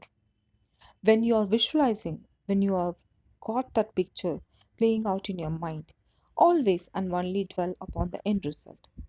Here is an example. Look at the back of your hands right now. Really look at the back of your hands, the color of your skin, the freckles, the blood vessels, the rings, the fingernails. Take in all those details right before you close your eyes. See those hands, your fingers wrapping around the steering wheel of your brand new car. This is such a holographic experience, so real in this moment that you don't even feel as if you need the car because it feels like you have it already. Dr. Vitale's odds brilliantly sum of the place you want to get yourself to when visualizing. When it feels like a jolt as you open your eyes in the physical world, your visualization became real. But that state, that plane, is the real. It is the field where everything is created, and the physical is that just the result of the real field of all creation. That's why you won't feel as if you need it anymore because you tuned in and felt the real field of creation through your visualization. In that field, you have everything now. When you feel that, you will know it. It is the feeling that really creates the attraction, not just the picture or the thought. A lot of people think if I think positive thoughts or if I visualize having what I want, that will be enough. But if you're doing that and still not feeling abundant or feeling loving or joyful, then it doesn't create the power of the attraction. You put yourself in the feeling place of really being in that car. Not I wish I could get that car or someday I will have that car because that's a very definite feeling associated with that. It's not in the now, it's in the future. If you stay in that feeling, it will always be in the future. Now, that feeling and that inner seeing will begin to be an open doorway through which the power of the universe will begin to express. What this power is, I cannot say. All I know is that it exists. Our job is not to figure out the how. The how will show up out of a commitment and belief in the what. The house or the domain of the universe, it always knows the shortest, quickest, fastest, most harmonious way between you and your dream. If you turn it over to the universe, you will be surprised and dazzled by what is delivered to you. This is where magic and miracles happen. The teachers of the secret are all aware of the elements you bring into play when you visualize. As you see the picture in your mind and feel it, you are bringing yourself to a place of believing you have it now. You're also implementing trust and faith in the universe because you're focusing on the end results and experiencing the feeling of that without giving any attention whatsoever to how it will come about. Your picture in your mind is seeing it as done. Your feelings are seeing it as done. Your mind and your entire state of being are seeing it as already happened. That is the art of visualization. You want to do this virtually daily, but it should never be a chore. What's really important to the world secret is feeling good. You want to feel exhilarated by this whole process. You want to be high, happy, in tune as much as possible. Everyone has the power to visualize. Let me prove it to you with a picture of a kitchen. For this to work, first of all, you have to get all thoughts of your kitchen out of your mind. Do not think of your kitchen. Totally clear your mind of pictures of your kitchen with its cupboards, refrigerator, oven, tiles, and color scheme. You saw a picture of your kitchen in your mind, didn't you? Well, then just you visualized. Everyone visualizes whether he knows it or not. Visualization is the great secret of success. Here is the tip about visualizing, which Dr. John DeMartini shares in his Breakthrough Experience seminars. John said that if you create a static picture in your mind, it can be difficult to hold that picture. So create lots of moment in your picture. To illustrate this, imagine your kitchen again, and this time imagine yourself entering that kitchen, walking into the refrigerator and putting your hand on the door handle, opening the door, looking inside, and finding a cold bottle of water. Reach in and grab it. You can feel the coolness on your hand as you grasp the bottle. You have the bottle of water in one hand and you use your other hand to close the refrigerator door. Now that you are visualizing your kitchen with detail and movement, it is easier to see and hold the picture, isn't it? We all possess more power and greater possibilities than we realize, and visualizing is one of the greatest of this power. The only difference between people who live it in this way, who live in the magic of life, and those who don't is that the people who live in the magic of life have habituated ways of being. They have made a habit of using the law of attraction, and magic happens with them wherever they go because they remember to use it. They use it all the time, not just as the one time event. Here are two true stories that clearly demonstrate the powerful law of attraction and the immaculate matrix of the universe in action. The first story is about a woman named Jeannie who brought a DVD of The Secret and was watching it at least once a day so that she would absorb the message right into the cells of her body. She was particularly impressed with Bob Proctor and she thought it would be wonderful to meet him. One morning, Jeannie collected her mail, and to her utter amazement, the mailman had accidentally delivered Bob Proctor's mail to her address. What Jeannie didn't know is that Bob Proctor lived just 4 blocks away from her. Not only that, but Jeannie's house number was the same number as Bob's. She immediately took the mail to deliver it to the correct address. Can you imagine her utter delight when the door opened and Bob Proctor was standing before her? Bob is rarely at home as he travels all over the world teaching, but the matrix of the universe knows only perfect timing. From Jeannie's thought of how wonderful it would be to meet Bob Proctor, the law of attraction moved people, circumstances, and events throughout the universe so that it happened. The second story involves a 10-year-old boy named Colin who had seen and loved The Secret. Colin's family made a week long visit to Disney World, and on their first day, they experienced long lines at the park. So that night, just before Colin fell asleep, he thought, tomorrow I would love to go on all the big rides and never have to wait in line.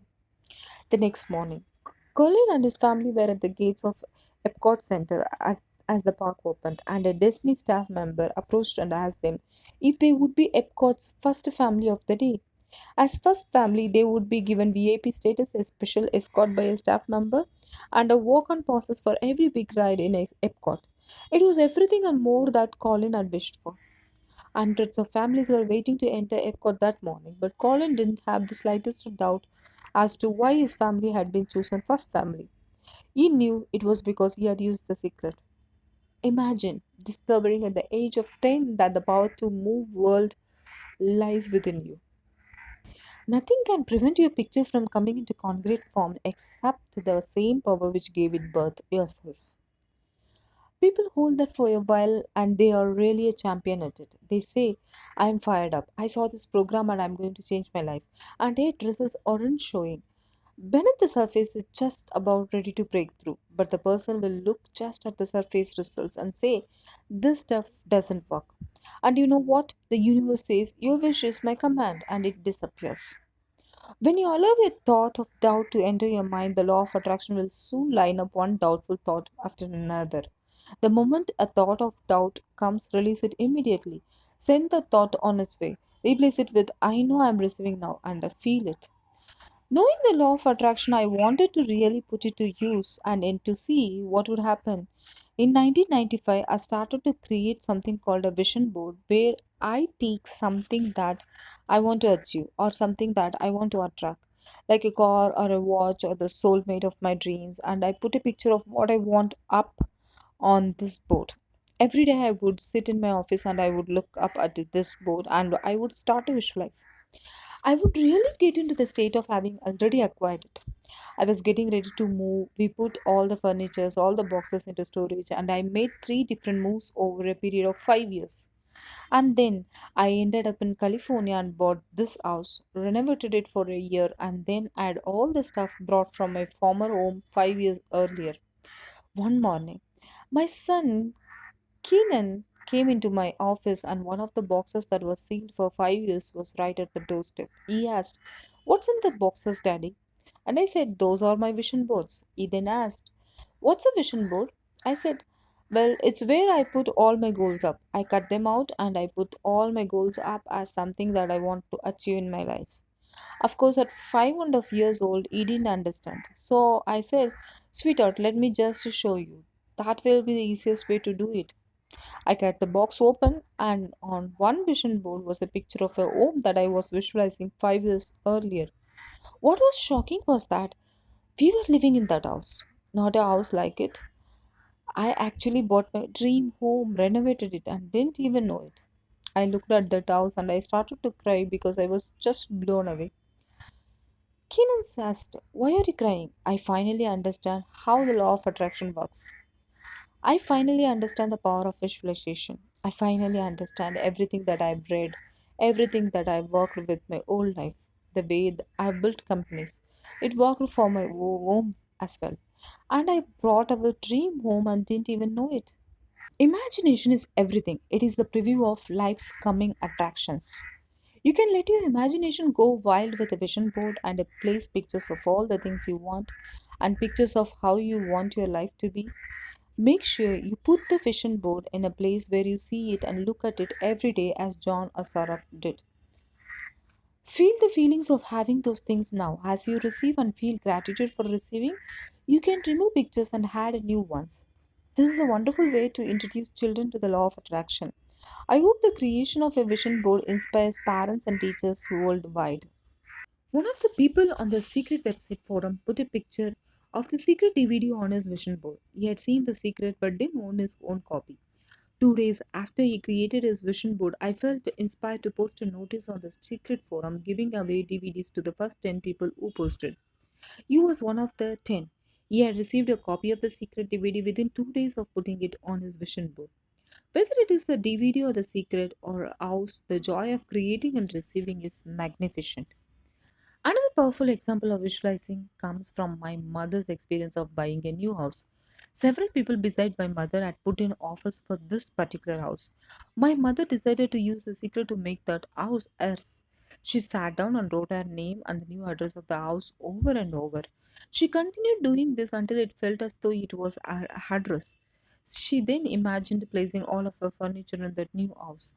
Within hours of doing these things, she received a phone call saying her offer had been accepted. She was so thrilled, but it didn't come as a surprise to her because she knew that house was hers. What a champion! Decide what you want, believe you can have it, believe you deserve it, and believe it's possible for you. And then close your eyes every day for several minutes and visualize having what you already want. Feeling the feelings of already having it. Come out of that and focus on what you're grateful for already and really enjoy it. Then go into your day and release it to the universe and trust that the universe will figure out how to manifest it. Chapter number 5, The Secret to Money. Whatever the mind can conceive, it can achieve. The secret was a real transformation for me because I grew up with a very negative father who thought that rich people were people that had ripped everyone off and thought that anyone that had money must have deceived somebody. So I grew up with a lot of beliefs about money that if you had it, it made you bad. Only evil people have money and money doesn't grow on trees. Who do you think I am? Rockefeller. That was one of his favorite phrases. So I grew up truly believing that life was difficult. It was only when I met W. Clement Stone that I began to shift my life. When I was working with Stone, he said, I want you to set a goal that's so big that if you achieved it, it would blow your mind and you would know it's only because of what I have taught you that you would have achieved this goal. At the time, I was making about $8,000 a year. So I said, I want to make $100,000 in a year. Now, I had no idea how I could do that. I saw no strategy, no possibility, but I just said, I'm going to declare that, I'm going to believe it, I'm going to act as if it's true and release it. So I did that. One of the things he taught me was every day to close my ear eyes and visualize the goals as if it is already achieved. I had actually made $100,000 bill that I would put on the ceiling. So the first thing in the morning, I would look up and there it was, and it would remind me that this was my intention. Then I would close my eyes and visualize having this $100,000 a year lifestyle. Interestingly enough, nothing major happened for about 30 days. I didn't have any great breakthrough ideas, no one was offering me more money. About 4 weeks into it, I had $100,000 idea. It just came right into my head. I had a book I had written, and I said, if I can sell 400,000 copies of my book at a quarter each, that would be $100,000. Now, the book was there, but I never had this thought. One of the secrets is that when you have an inspired thought, you have to trust it and act on it. I didn't know how I was going to sell 400,000 copies. Then I saw the National Enquirer at the supermarket. I had seen that millions of times and it was just background. And all of a sudden, it jumped out at me as foreground. I thought if readers knew about my book, certainly 400,000 people would go out and buy it. About 6 weeks later, I gave a talk at Hunter College in New York to 600 teachers, and afterward, a woman approached me and said, that was a great talk. I want to interview you. Let me give you my card. As it turns out, she was a freelance writer who sold her stories to the National Enquirer. The theme from The Twilight Zone went off in my head like, wow, this stuff's really working. That article came out and our book sales started to take off. The point I want to make is that I was attracting into my life all these different events, including this person. To make a long story short, I did not make $100,000 that year. We made $92,327. But do you think we were depressed and saying this doesn't work? No, we were saying this is amazing. So my wife said to me, if it works for 100,000, do you think it would work for 1 million? And I said, I don't know. I think so. Let's try it. My publisher wrote me a royalty check for our first chicken soup for the soul book. And he actually put a smiley face in his signature because it was first $1 million check he had ever written. So I know from my own experience because I wanted to test it. Does this secret really work? We put it to the test. It absolutely worked, and now I live my life from that very every single day. The knowledge of the secret and the intentional use of the law of attraction can be applied to every single subject in your life. It is the same process for everything you want to create, and the subject of money is no different. To attract money, you must focus on wealth. It is impossible to bring more money into your life when you are noticing you do not have enough, because that means you are thinking thoughts that you do not have enough. Focus on not enough money, and you will create untold more circumstances of not having enough money. You must focus on the abundance of money to bring that to you. You have to emit a new signal with your thoughts, and those thoughts should be that you currently have more than enough. You really do need to call your imagination into play and make believe you already have the money you want. And it's so much fun to do. You will notice as you pretend and play games of having wealth that you feel instantly better about money, and as you feel better about it, it will begin to flow into your life. Jack's wonderful story inspired the Secret team to create a blank check available as a free download on the Secret website www.thesecret.tv. The blank check is for you and it is from the Bank of the Universe. You fill in your name, the amount, and details and place it in a prominent place where you will see it every day. When you look at the check, feel the feelings of having the money now. Imagine spending that money, all the things you will buy and the things you will do. Feel how wonderful that is. Know it is yours because when you ask, it is. We have received hundreds of stories from people who have brought huge sums of money to them using the secret check. It's a fun game that works. Attract abundance. The only reason any person does not have enough money is because they are blocking money from coming to them with their thoughts. Every negative thought, feeling, or emotion is blocking your good from coming to you, and that includes money.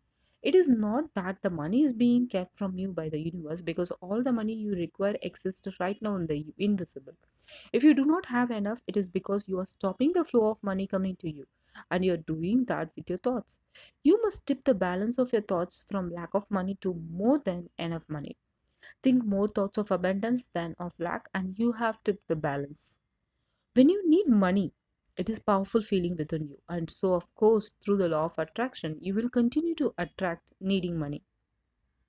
I can speak from my experience about money because just before I discovered the secret, my accountants told me that my company had suffered a major loss that year. and in 3 months it would be history. After 10 years of hard work, my company was about to slip through my fingers. And as I needed more money to save my company, things just got worse.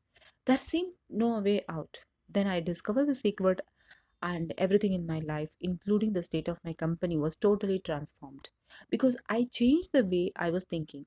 As my accountants continued to fuss about the figures and focus on that, I kept my mind focused on abundance and all being well. I knew with every fiber of my being that the universe would provide, and it did. It provided in ways I could not have imagined. I had my moments of doubt, but when the doubt came, I immediately moved my thoughts to the outcome of what I wanted. I gave thanks for it. I felt the joy of it, and I believed. I want to let you in on the secret to the secret. The shortcut to anything you want in your life is be and feel happy now. It is the fastest way to bring money and anything else you want into your life. Focus on radiating out into the universe those feelings of joy and happiness. When you do that, you will attract back to you all things that bring you joy and happiness, which will not only include an abundance of money but everything else you are wanting. You must radiate out the signal to bring back what you want. As you radiate out those feelings of happiness, they will be sent back to you as the pictures and experience of your life. The law of attraction is reflecting back your innermost thoughts and feelings as your life. I can imagine what a lot of people are thinking. How can I attract more money into my life? How can I get more of the green stuff? How can I get more of wealth and prosperity? How can I, when I love my job, deal with the credit card debt and that I have, and the realization that maybe there is a ceiling on the money that can come in because it's coming to me through my job. How can I bring in more? Intend it. This goes back to one of the things we have been talking about throughout the whole secret. Your job is to declare what you would like to have from the catalog of the universe. If cash is one of them, say how much you would like to have. I would like to have $25,000 unexpected income within the next 30 days or whatever it happens to be. It should be believable for you. If you have held thoughts in the past that the only way money can come to you is through your job, then let that go immediately. Can you appreciate that as you continue to think that it must be your experience? Such thoughts do not serve you. You are now coming to understand that there is abundance for you, and it is not your job to work out how the money will come to you. It is your job to ask, to believe you are receiving, and feel happy now. Leave the details to the universe on how it will bring it about. Most people have a goal of getting out of debt. That will keep you in debt forever. Whatever you are thinking about, you will attract. You say, but it's get out of debt. I don't care if it's get out of or get in. If you are thinking debt, you are attracting debt. Set up an automatic debt repayment program and then start to focus on prosperity. When you have a pile of bills that you have no idea how you are going to pay, you cannot focus on those bills because you will continue to attract more bills. You have to find a way that works for you to focus on prosperity despite the bills around you. You have to find a way of feeling good so you can bring your good to you. So many times, so many people say to me, I would like to double my income in the next year. But then you look at their actions and they are not doing the things they are going to make that happen. They will turn right around and they will say, I cannot afford that. Guess what? Your wish is my command. If the words, I cannot afford it, have passed your lips, your power to change that is now. Change it with, I can afford that, I can buy that. Say it over and over. Become like a parrot. For the next 30 days, make it your intention that you're going to look at everything you like and say to yourself, I can afford that, I can buy that. As you see your dream car drive past, say, I can afford that. As you see clothes you love, as you think about a great vacation, say, I can afford that. As you do this, you will begin to shift yourself and you will begin to feel better about money. You will begin to convince yourself that you can afford those things. And as you do, the pictures of your life will change.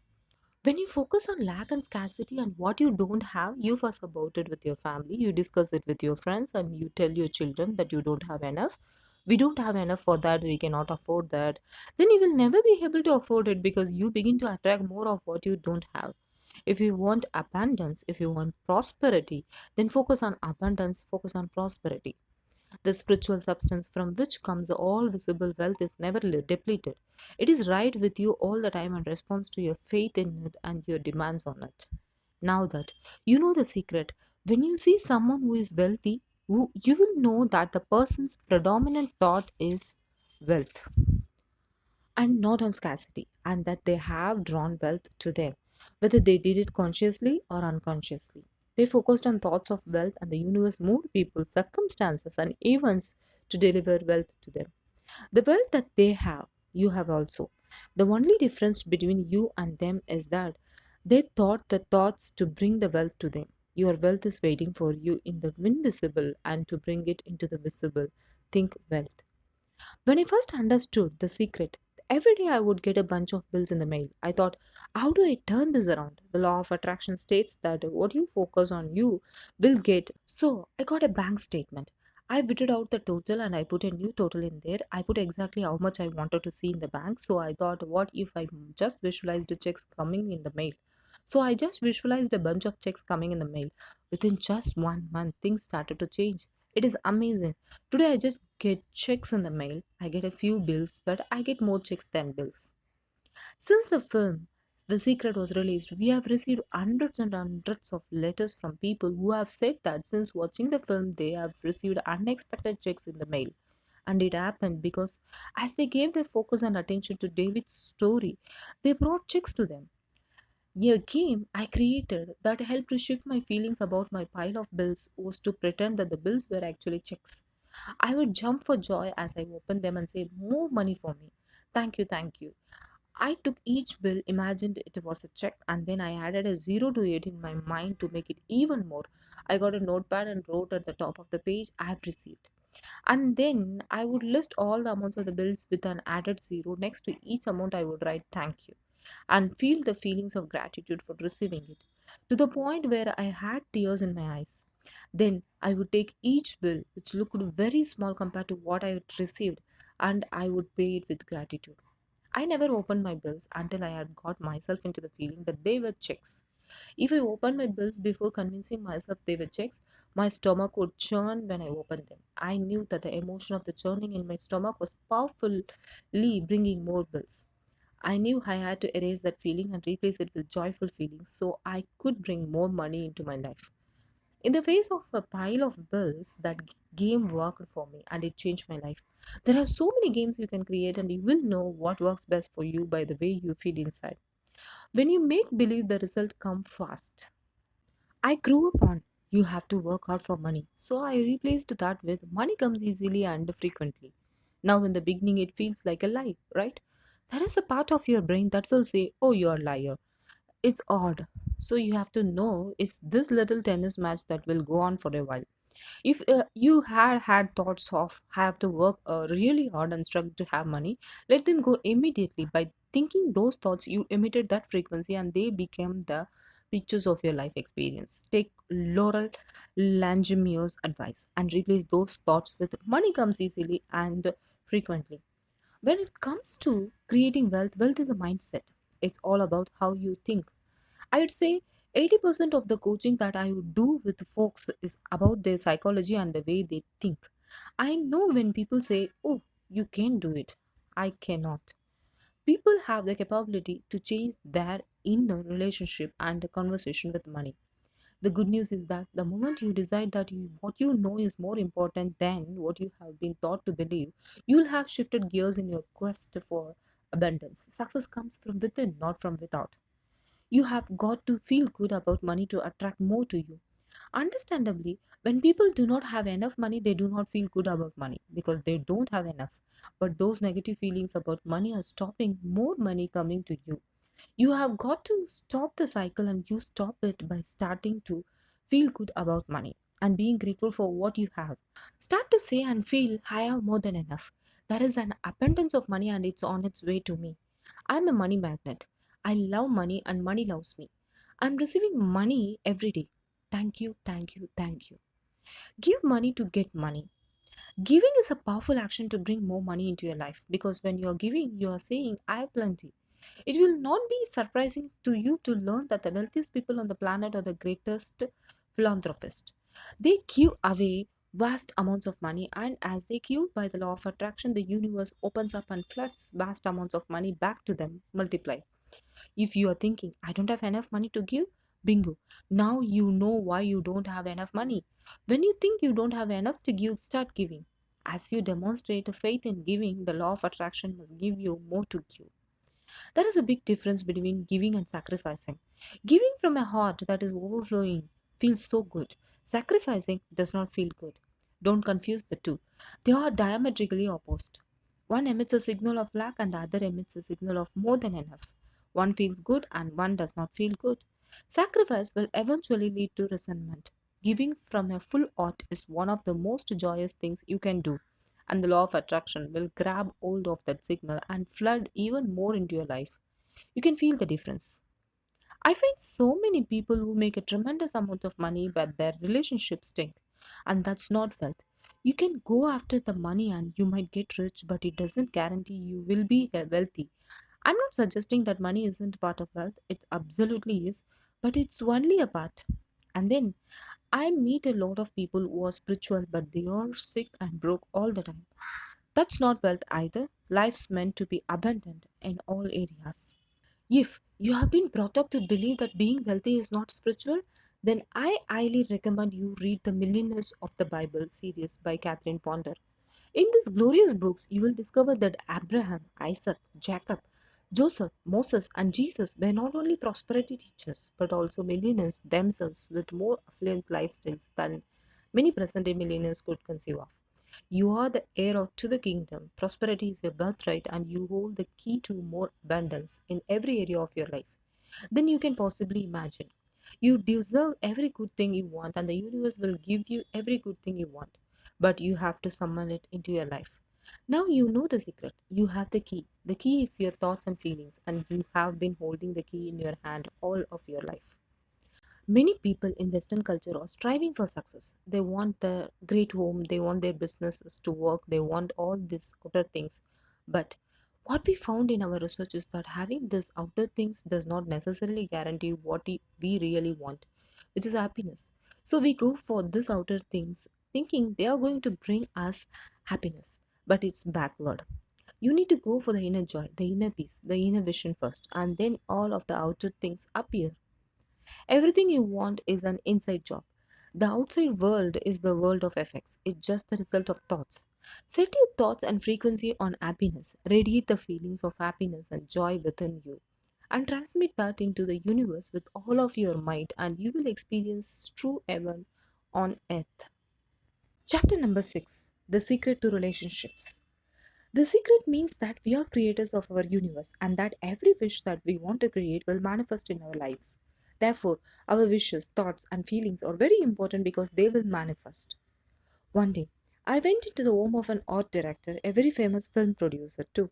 In every corner, he had this beautiful image of a naked woman draped with a fabric, a kind of turning away as if she were saying, I don't see you. I said to him, I think you might have trouble in your romance. And he said, are you clairvoyant? No. But look, in 7 places you have exactly that same woman. He said, but I love that kind of painting. I painted it myself. I said, that's even worse because you put all your creation and creativity in it. He's a gorgeous looking man with all these actresses around him because that's the work he does, and he doesn't have any romance. I asked him, what do you want? I want to date 3 women a week, he said. Okay, paint it. Paint yourself with 3 women and hang it in every corner of your living space. 6 months later, I saw him and asked, how is your love life? Great. Women call me, they want to date me. Because that's your wish, I said. He said, I feel great. I mean, for years I did not have a date and now I have 3 dates a week. They are fighting over me. Good for you, I said. Then he told me, I really want to stabilize. I want marriage now. I want romance. I said, well, then paint it. He painted a beautiful romantic relationship, and a year later, he got married and he is very happy. This is because he put another wish out. He wished it in himself for years without it happening because his wish could not manifest. The outer level of himself, his house, was contradicting his wish all the time. So, if you understand this knowledge, you just start playing with it. Mary Diamond's story of her client is a perfect demonstration of how Feng Shui reflects the teachings of the secret. It illustrates how our thoughts create powerfully when we put them into action. Any action we take must be preceded by a thought. Thoughts create the words we speak, the feelings we feel, and our actions. Actions are particularly powerful because they are thoughts that have caused us to act. We may not even realize what our innermost thoughts are, but we can see what we have been thinking by looking at the actions we have taken.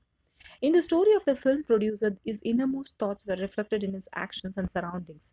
He had painted many women, all turning away from him. Can you see what his innermost thoughts were? Even though his words were saying he wanted to date more women, his innermost thoughts did not reflect that in his paintings. By deliberately choosing to change his actions, it caused him to focus his entire thought on what he wanted. With such a simple shift, he was able to paint his life and call it into existence through the law of attraction. When you want to attract something into your life, make sure your actions don't contradict your desires. One of the most wonderful examples of this is given by Mike Dooley, one of the teachers featured in The Secret, in his audio course, Leveraging the Universe and Engaging the Magic. It is a story of a woman who wanted to attract her perfect partner into her life. She had done all the right things. She got clear about what she wanted him to be like, made a detailed list of all of his qualities, and visualized him in her life. Despite doing all these things, there was no sign of him. Then one day, as she arrived home and was parking her car in the middle of her garage, she gasped as she realized that her actions were contradicting what she wanted. If her car was in the middle of the garage, there was no room for her perfect partner's car. Her actions were powerfully saying to the universe that she did not believe she was going to receive what she had asked for. So, she immediately cleaned up her garage and parked her car to one side, leaving space for her perfect partner's car on the other side. She then went into her bedroom and opened her wardrobe, which was jammed full of clothes. There was no room for her perfect partner's clothes, so she moved some of her clothes to make space. She had also been sleeping in the middle of her bed, and so she began sleeping on her side, leaving space for her partner. This woman related her story to Mike Dooley over a dinner, and sitting next to her at the table was her perfect partner. After taking all of these powerful actions and acting as if she had already received her perfect partner, he arrived in her life and they are now happily married. Another simple example of acting as if is the story of my sister Glenda, who is the production manager of the film The Secret. She was living and working in Australia and she wanted to move to the United States and work with me in our US office. Glenda knew The Secret very well and so she was doing all the right things to bring forth what she wanted, but months were passing by and she was still in Australia. Glenda looked at her actions and realized she was not acting as if she was receiving what she had asked for. So she began to take powerful actions. She organized everything in her life for her departure. She cancelled memberships, gave away things she would not need, and she got her suitcases out and packed them. Within 4 weeks, Glenda was in the United States working out of our US office. Think about what you have asked for and for make sure that your actions are mirroring what you expect to receive and that they are not contradicting what you have asked for. Act as if you are receiving it. Do exactly what you would do if you were receiving it today and take actions in your life to reflect that powerful expectation. Make room to receive your desires and as you do, you are sending out that powerful signal of expectation. Your job is you. Inside relationship, it's important to first understand who is coming into the relationship and not just for your partner. You need to understand yourself first. How can you ever expect anyone else to enjoy your company if you don't enjoy your own company? And so, again, the law of attraction or the secret is about bringing that into your life. You have got to get really, really clear. Here's the question I would ask you to consider. Do you treat yourself the way you want other people to treat you? When you do not treat yourself the way you want others to treat you, you can never change the way things are. Your actions are your powerful thoughts. So, if you do not treat yourself with the love and respect, you are emitting a signal that is saying you are not important enough, worthy enough, or deserving. That signal will continue to be broadcast, and you will experience more situations of people not treating you well. The people are just the effect. Your thoughts are the cause. You must begin to treat yourself with love and respect and emit the signal and get on that frequency. Then the law of attraction will move and the entire universe and your life will be full of people who love and respect you. Many people have sacrificed themselves for others, thinking when they sacrifice themselves, they are being a good person. Wrong.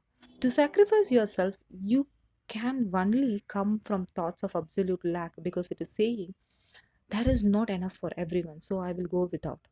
Those feelings do not feel good and will eventually lead to resentment. There is abundance for everybody, and it is each person's responsibility to summon their own desires. You cannot summon for another person because you cannot think and feel for another. Your job is you.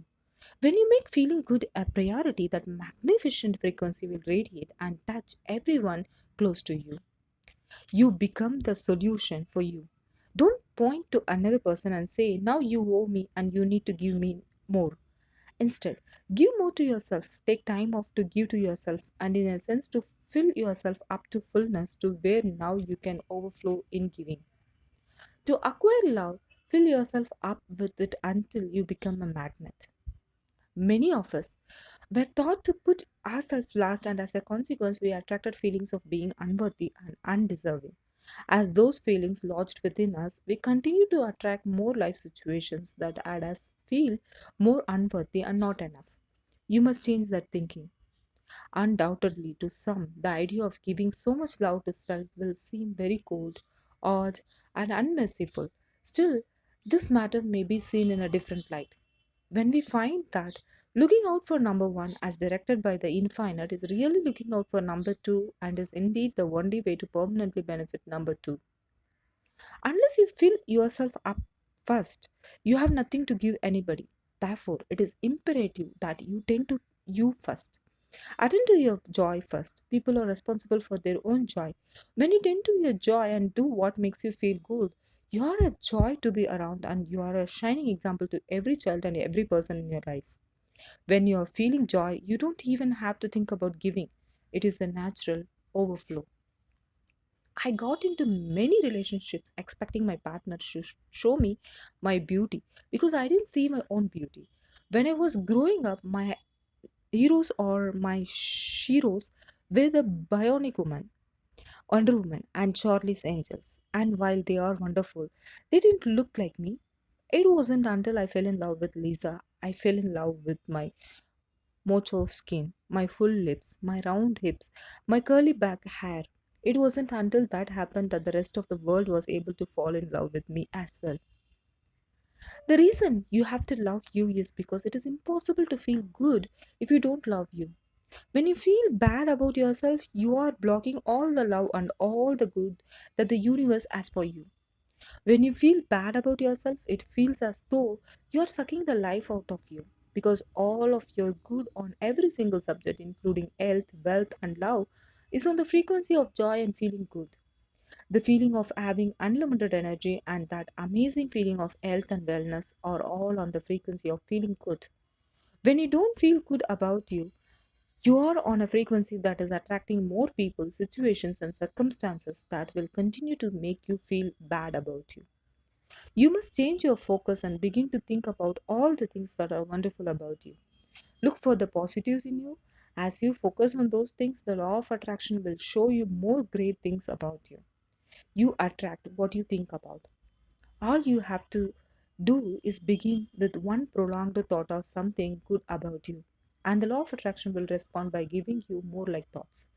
Look for the good things about you. Seek and ye shall find. There is something so magnificent about you. I have been studying me for 44 years. I want to kiss myself sometimes because you're going to get to love yourself. I'm not talking about a conceit. I'm talking about a healthy respect for yourself. And as you love yourself, you will automatically love others. In relationships, we are so used to complaining about other people. For instance, my co-workers are so lazy, my husband makes me so mad, my children are so difficult. It is always focusing on the other person. But for relationships to really work, we need to focus on what we appreciate about the other person, not what we are complaining about. When we are complaining about those things, we are only getting more of those things. Even if you are having a really odd time in a relationship, things aren't working, you're not getting along, someone in your face, you still can turn that relationship around. Take a piece of paper and for the next 30 days, sit down and write all the things that you appreciate about that person. Think about all the reasons that you love them. You appreciate their sense of humor. You appreciate how supportive they are. And what you will find is that when you focus on appreciating and acknowledging their strengths, that's what you will get more of, and the problem will be fading away. Oftentimes, you give others the opportunity to create your happiness, and many times they fail to create it the way you want it. Why? Because only one person can be in charge of your joy, your bliss, and that's you. So, even your parent, your child, your spouse, they do not have the control to create your happiness. They simply have the opportunity to share in your happiness. Your joy lies within you. All your joy is on the frequency of love, the highest and the most powerful frequency of all. You cannot hold love in your hand, you can only feel it in your heart. It is a state of being. You can see evidence of love being expressed through people. But love is a feeling, and you are the only one that can radiate and emit that feeling of love. Your ability to generate feelings of love is unlimited, and when you love, you are in a complete and utter harmony with the universe. Love everything you can.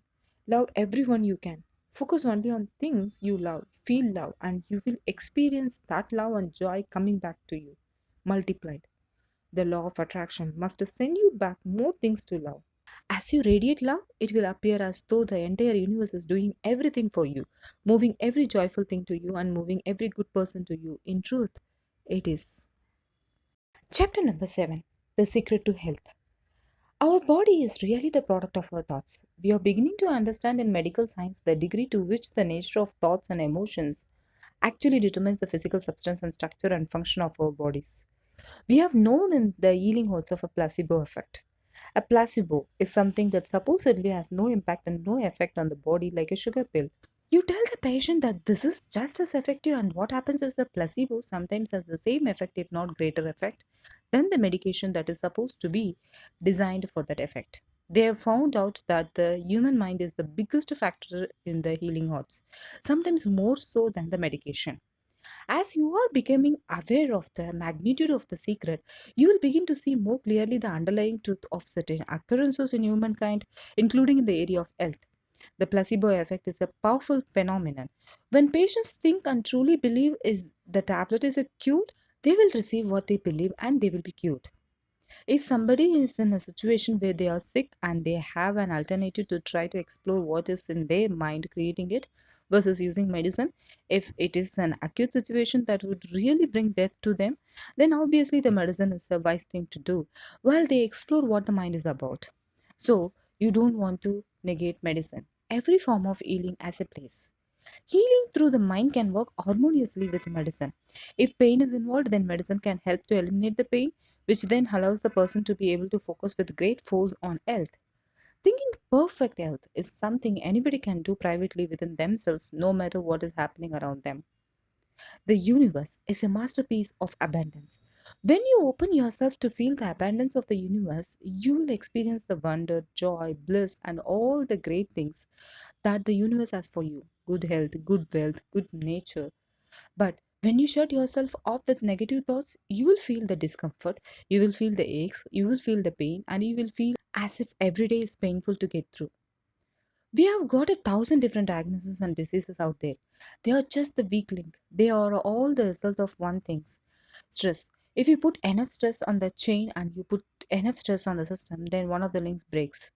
All stress begins with one negative thought, one thought that went unchecked, and then more thoughts came and more until stress manifested. The effect is stress, but the cause was negative thinking, and it all began with one little negative thought. No matter what you might have manifested, you can change it with one small positive thought and then another. Our physiology creates disease to give us feedback, to let us know we have an imbalanced perspective or we are not being loving and grateful. So the body's signs and symptoms are not something terrible. Dr. Demartini is telling us that love and gratitude will dissolve all negativity in our lives, no matter what form it has taken. Love and gratitude can part seas, move mountains, and create miracles, and love and gratitude can dissolve any disease. The question frequently asked is, when a person has manifested a disease in the body, temple, or some kind of discomfort in their life, can it be turned around through the power of right thinking?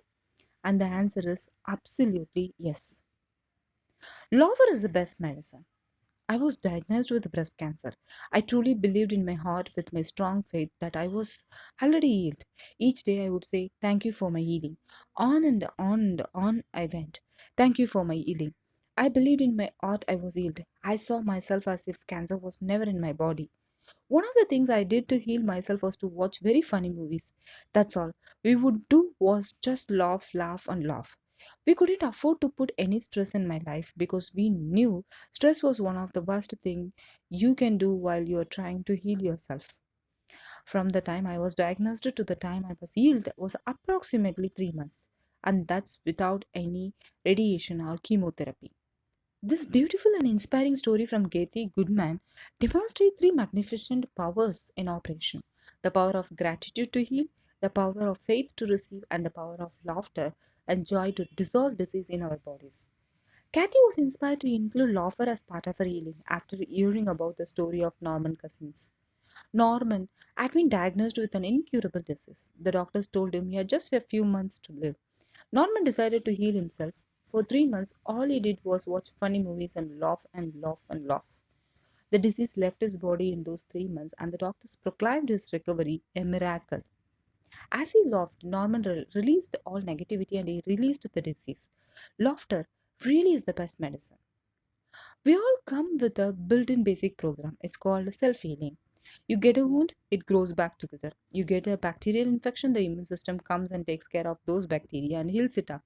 The immune system is made to heal itself. Disease cannot live in a body that's in a healthy emotional state. Your body is casting off millions of cells every second and it's also creating millions of new cells at the same time. In fact, parts of our body are literally replaced every day. Other parts take a few months, other parts a couple of years. But within a few years, we each have a brand new physical body. If our entire bodies are replaced within a few years, as science has proven, then how can it be that degeneration or illness remains in our bodies for years? It can only be held there by thought, by observation of the illness, and by the attention given to the illness. Think thought of perfection. Think thoughts of perfection. Illness cannot exist in a body that has harmonious thoughts. No, there is only perfection, and as you observe perfection, you must summon that to you. Imperfect thoughts are the cause of all humanity's ills, including disease, poverty, and happiness. When we think negative thoughts, we are cutting ourselves off from our rightful heritage. Declare an intent. I think perfect thoughts. I see only perfection. I am perfection. I banished every bit of stiffness and lack of agility right out of my body. I focused on seeing my body as flexible and as perfect as a child's, and every stiff and aching joint vanished. I literally did this overnight. You can see that beliefs about aging are all in our minds. Science explains that we have a brand new body in a very short time. Aging is limited thinking. So, release those thoughts from your consciousness and know that your body is only months old. No matter how many birthdays you have chalked up in your mind, for your next birthday, do yourself a favor and celebrate it as your first birthday. Don't cover your cake with 60 candles unless you want to summon aging to you. Unfortunately, Western society has become fixated on age, and in reality, there is no such thing. You can think your way to the perfect state of health, the perfect body, the perfect weight, and eternal youth. You can bring it into being through your consistent thinking of perfection. If you have a disease and you're focusing on it and you are talking to people about it, you're going to create more diseased cells. See yourself living in a perfectly healthy body. Let the doctor look after the disease. One of the things that people often do when they have illness is talk about it all the time. That's because they're thinking about it all the time, so they are just verbalizing their thoughts. If you are feeling a little unwell, don't talk about it unless you want more of it. Know that your thoughts was responsible and repeat as often as you can. I feel wonderful. I feel good and really feel it. If you are not feeling great and somebody asks you how you are feeling, just be grateful that the person has reminded you to think thoughts of feeling well. Speak only the words of what you want. You cannot catch anything unless you think you can, and thinking you can is inviting it to you with your thought. You're also inviting illness if you're listening to people talking about their illness.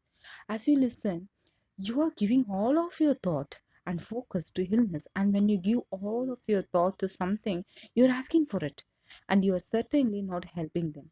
You're adding energy to their illness. If you really want to help that person, change the conversation to good things. If you can, or be on your way. As you walk away, give your powerful thoughts and feelings to seeing that person well and then let it go. Let's say you have two people, both stricken with something, but one chooses to focus on joy. One chooses to live in possibility and woefulness, focusing on all the reasons why she should be joyful and grateful. Then you have the second person. Same diagnosis, but the second chooses to focus on the disease, the pain, and the why me. When people are completely focused on what's wrong and their symptoms, they will perpetuate it. The healing will not occur until they shift their attention from being sick to being well, because that's the law of attraction.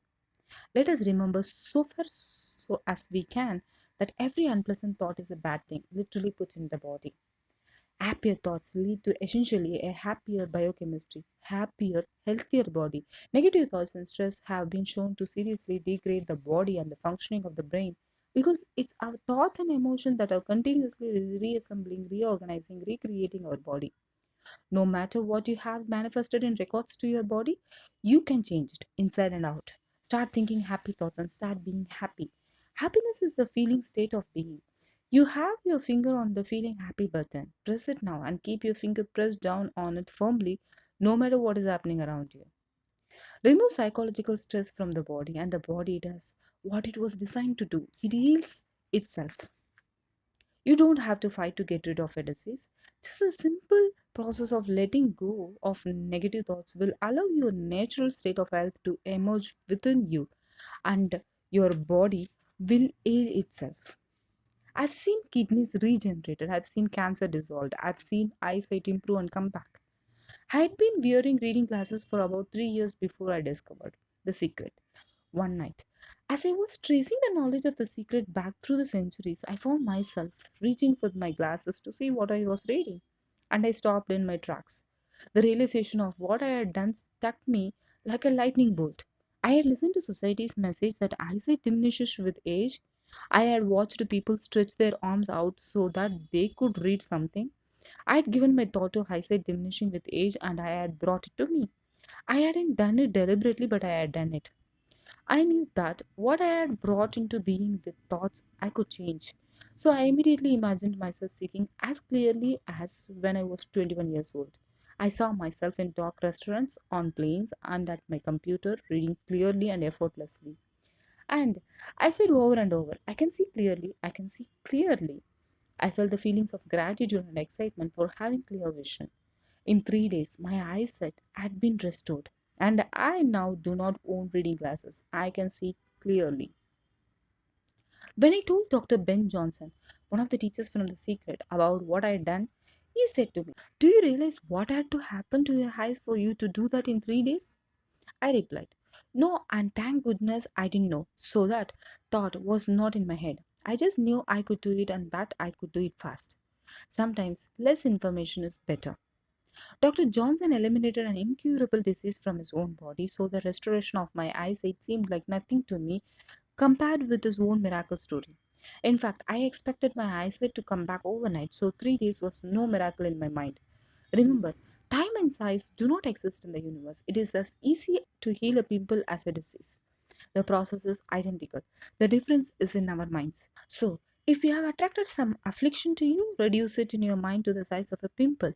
Let go of all the negative thoughts and then focus on the perfection of health. Nothing is incurable. I believe and know that nothing is incurable. At some point in time, every so called incurable disease has been cured.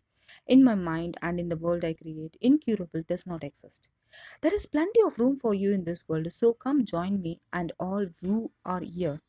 It is the world where miracles are everyday occurrence. It is a world overflowing with total abundance, where all good things exist now within you. Sounds like heaven, doesn't it? It is. You can change your life and you can heal yourself. My story begins on March 10, 1981. This day really changed my whole life. It was a day I will never forget. I crashed an airplane. I ended up in the hospital completely paralyzed. My spinal cord was crushed and I broke the first and second cervical vertebrae. My swallowing reflex was destroyed. I couldn't eat or drink. My diaphragm was destroyed. I couldn't breathe. All I could do was blink my eyes.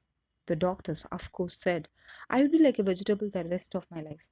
All I would be able to do is blink my eyes. That's the picture they saw of me. But it didn't matter what they thought. The main things was what I thought. I pictured myself being a normal person again, walking out of that hospital. The only thing I had to work within the hospital was my mind. And once you have your mind, you can put things back together again. I was hooked to a respirator and they said I would never breathe on my own again because my diaphragm was destroyed. But a little voice kept saying to me, breathe deeply, breathe deeply. And finally, I was weaned from it. They were at a loss for an explanation. I could not afford to allow anything to come into my mind that would distract me from my goal or from my vision. I had set up a goal to walk out of the hospital on Christmas, and I did. I walked out of the hospital on my own 2 feet. They said it couldn't be done. That's a day I will never forget. For people who are sitting out there right now and are hurting, if I wanted to sum up my life and sum up for people what they can do in life, I would sum it up in 6 words. Man becomes what he thinks about. Maurice Goodman is known as the Miracle Man. His story was chosen for the secret because it demonstrates the unfathomable power and unlimited potential of the human mind. Maurice knew the power within him to bring about what he chose to think about. Everything is possible. Maurice Goodman's story has inspired thousands of people to think, imagine, and feel their way back to health. He turned the greatest challenge of his life into the greatest gift. Since the film Secret was released, we have been inundated with the miracle stories of all types of diseases dissolving from people's body after they watch The Secret. All things are possible when you believe. On the subject of health, I would like to leave you with those illuminating words from Dr. Ben Johnson. We are now entering the era of energy medicine. Everything in the universe has a frequency, and all you have to do is change a frequency or create an opposite frequency. That's how easy it is to change anything in the world, whether that's a disease or emotional issues or whatever that is. That this is huge. This is the biggest thing that we have ever come across. Chapter number 8: The Secret to the World. People have a tendency to look at the things that they want and say, yes, I like that, I want that. However, they look at the things that they don't want and they give them just as much energy, if not more, with the idea that they can stamp it out, they can eliminate it, obliterate it. In our society, we have become content with the fighting against things, fighting against cancer, fighting against poverty, fighting against war, fighting against drugs, fighting against terrorism, fighting against violence. We tend to fight everything we don't want, which actually creates more of a fight. Anything we focus on, we do create. So, if we really angry, for instance, at a war that's going on, or strife, or suffering, we are adding our energy to it. We are pushing ourselves, and that only create resistance. What you resist persist. The reason that what you resist persist is because if you are resisting something, you are saying, no, I don't want this thing because it makes me feel this way, the way I'm feeling right now. So you are putting out a really strong emotion of, I really don't like this feeling. And then it comes raising toward you. Resistance to anything is like trying to change the outside pictures after they have been transmitted.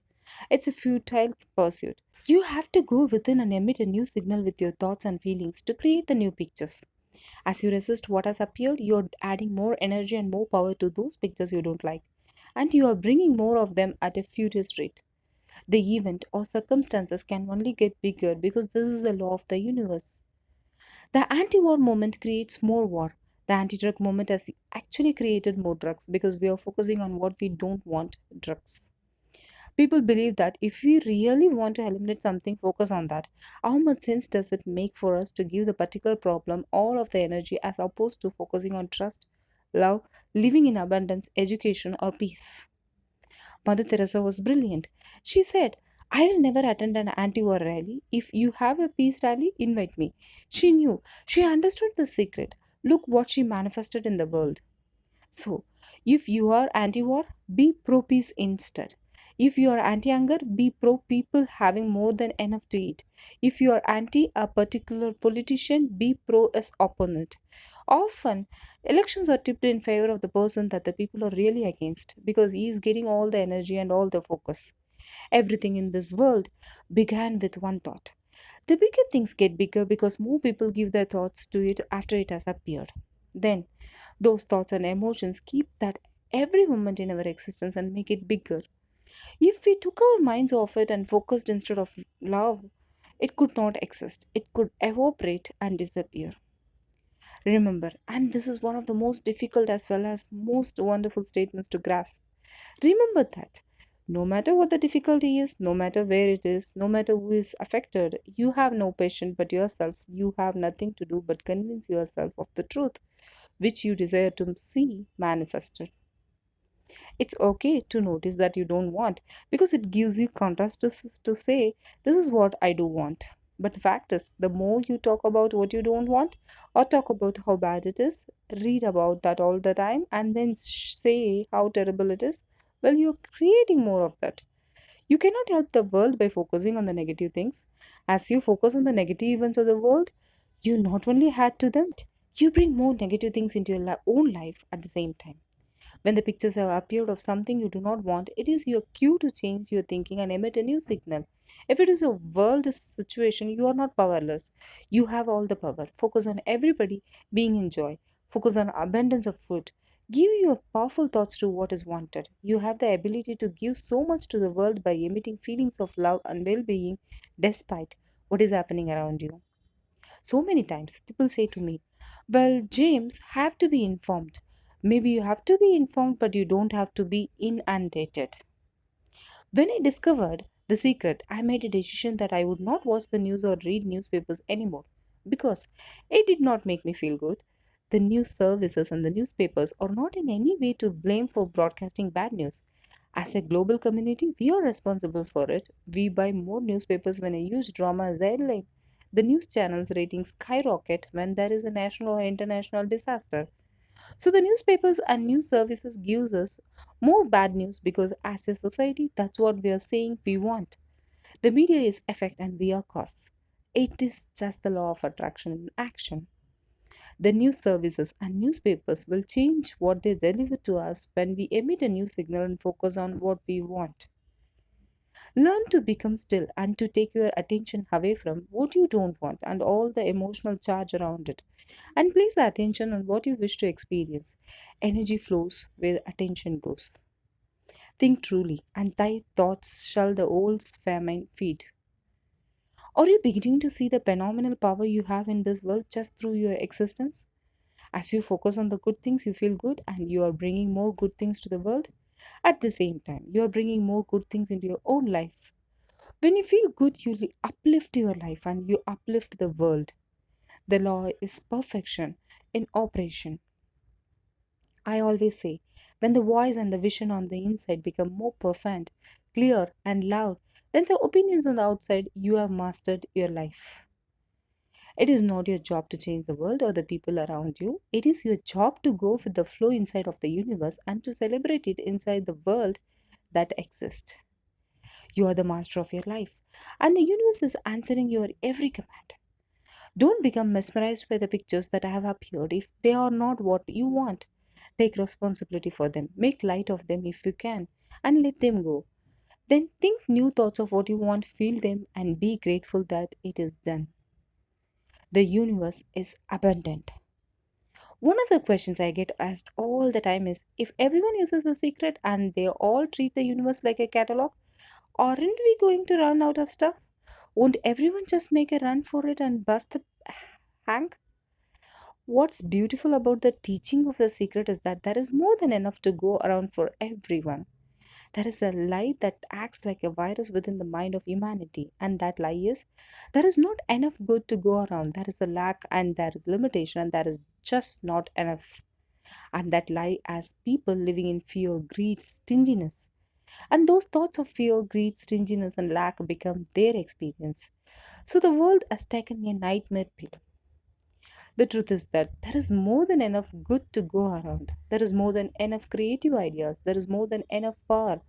There is more than enough love. There is more than enough joy. All of this begins to come through a mind that is aware of its own infinite nature. To think there is not enough is to look at the outside pictures and think that everything comes from the outside. When you do that, you will most surely see lack and limitation. You now know that nothing comes into existence from the outside, and that everything first comes from thinking and feeling it on the inside. Your mind is the creative power of all things. So, how can there be any lack? It is impossible. Your ability to think is unlimited, and so the things you can think into existence are unlimited. And so it is with everyone. When you truly know this, you are thinking from a mind that is aware of its own infinite nature. Every great teacher who has ever walked the planet has told you that life was meant to be abundant.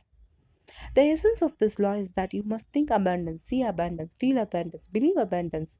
Let no thought of limitation enter your mind. And so, just when we think that resources are dwindling, we find new resources that can achieve the same things. The true story of a Belize oil team is an inspiring example of the power of the human mind to bring forth resources. The directors of Belize Natural Energy Limited were trained by the eminent Dr. Tony Quinn, who specializes in humanistic physiology training. With Dr. Quinn's mind power training, the directors were confident that their mental picture of Belize being a successful oil producing country would be achieved. They took a brave step forward to drill for oil in Spanish Lookout, and in one short year, their dream and vision became a reality. Belize Natural Energy Limited discovered oil of the highest quality in abundant flows, where 50 other companies had failed to find any. Belize has become an oil producing country because an extraordinary team of people believed in the unlimited power of their mind. Nothing is limited, not resources or anything else. It is only limited in the human mind. When we open our minds to the unlimited creative power, we will call forth abundance and see and experience a world new world. Even though we say we have lack, it's because we don't open up our vision and see all of what is around us. You know, when people start to live from their art and go for what they want, they don't go for the same things. That's the beauty of this. We don't all want BMWs. We don't all want the same person. We don't all want the same experience. We don't all want the same clothing. We don't all want fill in the blanks. You are here on this glorious planet, endowed with this wonderful power to create your life. There are no limits to what you can create for you because your ability to think is unlimited, but you cannot create other people's life for them. You cannot think for them, and if you try to force your opinions on others, you will only attract like forces to you. So let all others create the life they want. There is enough for everyone. If you believe it, if you can see it, if you act from it, it will show up for you. That's the truth. If you have any lack, if you are prey to poverty or disease, it is because you do not believe or do not understand the power that is yours. It is not a question of the universal giving to you. It offers everything to everyone. There is no partiality. The universe offers all things to all people through the law of attraction. You have the ability to choose what you want to experience. Do you want that to be enough for you and for everyone? Then choose that and know there is abundance of all things. There is an unlimited supply. There is so much magnificence. Each of us has the ability to tap into that unlimited invisible supply through our thoughts and feelings and bring it into our experience. So choose for you because you are the only one who can. Everything that you want, all the joy, love, abundance, prosperity, bliss, it's there, ready for you to grab a hold of it. And you have got to get hungry for it. You have got to be intentional. And when you become intentional and on fire for what you want, the universe will deliver every single thing that you have been wanting. Recognize the beautiful and wonderful things around you and bless and praise them. And on the other side, the things that aren't currently working the way you want them to work, don't spend your energy faulting or complaining. Embrace everything that you want so you can get more of it. Lisa's wise words to praise and bless the things around you are worth their weight in gold. Praise and bless everything in your life. When you are praising or blessing, you are on the highest frequency of love. In the Bible, the Hebrews used the act of blessing to bring forth health, wealth, and happiness. They knew the power of blessing. For many people, the only time they have blessed someone was when they sneezed, and so they have not used one of the greatest powers to their full advantage. The dictionary defines blessing as invoking divine favor and conferring well being or prosperity.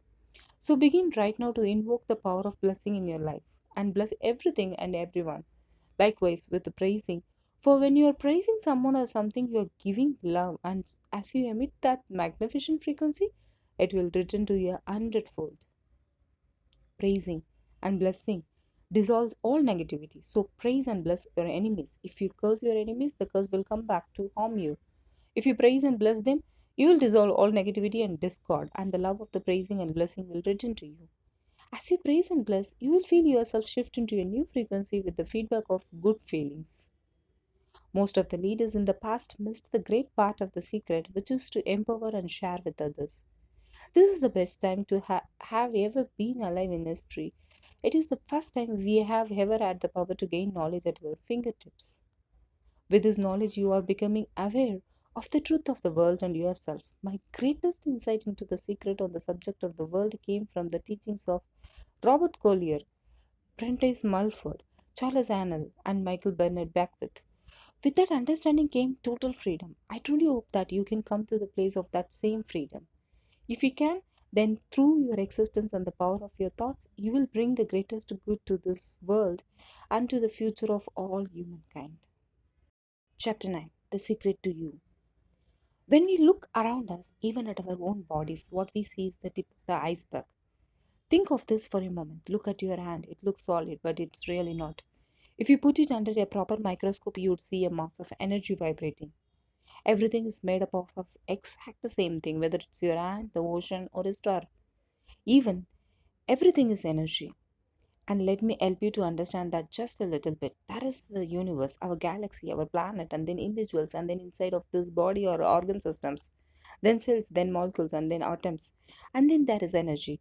So there are a lot of levels to think about, but everything in the universe is energy.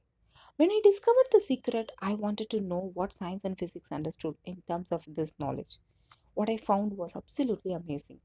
One of the most exciting things about living in this time is that the discoveries of quantum physics and the new science are in total harmony with the teachings of the secret and with what all the great teachers have known throughout the history. I never studied science or physics at school, and yet when I read complex books on quantum physics, I understood them perfectly because I wanted to understand them. The study of quantum physics helped me to have a deeper understanding of the secret on an energetic level. For many people, their belief is strengthened when they see the perfect correlation between the knowledge of the secret and the theories of new science. Let me explain how you are the most powerful transmission tower in the universe. In simple terms, all energy vibrates at a frequency. Being energy, you also vibrate at a frequency, and what determines your frequency at any time is whatever you're thinking and feeling. All the things you want are made of energy, and they are vibrating too. Everything is energy. Here is the wow factor. When you think about what you want and you emit that frequency, you can cause the energy of what you want to vibrate at that frequency and you bring it to you. As you focus on what you want, you are changing the vibration of the atoms of that thing and you are causing it to vibrate to you. The reason you are the most powerful transmission tower in the universe is because you have been given the power to focus your energy through your thoughts and alter the vibration of what you are focused on, which then magnetically draws it to you. When you think about and feel those good things that you want, you have immediately tuned yourself to that frequency, which then causes the energy of all those things to vibrate to you and they appear in your life. The law of attraction says that like attracts like. You are an energy magnet, so you electrically energize everything to you and electrically energize yourself to everything you want. Human beings manage their own magnetizing energy because no one outside of them can think or feel for them. And it is thoughts and feelings that create our frequencies. Almost 100 years ago, without the benefit of all the scientific discoveries of the last 100 years, Charles Annell knew how the universe operated. The universal mind is not only intelligence, but it's this substance, and this substance is the attractive force which brings electrons together by the law of attraction, so they form atoms. The atoms, in turn, are brought together by the same law and form molecules. Molecules take objective forms, and so we find that the law is the creative force behind every manifestation, not only of atoms, but of worlds, of the universe, of everything of which the imagination can form any conception. I don't care what city you are living in, you have got enough power in your body, potential power, to illuminate the world city for nearly a week. To become conscious of this power is to become a live wire. The universe is the live wire. It carries power sufficient to meet every situation in the life of every individual. When the individual mind touches the universe mind, it receives all its power. Most people define themselves by this finite body, but you are not a finite body. Even under a microscope, you are an energy field. What we know about energy is this: you go to a quantum physicist and you say, what creates the world? And he or she will say, energy. Well, describe energy. Okay. It can never be created nor destroyed.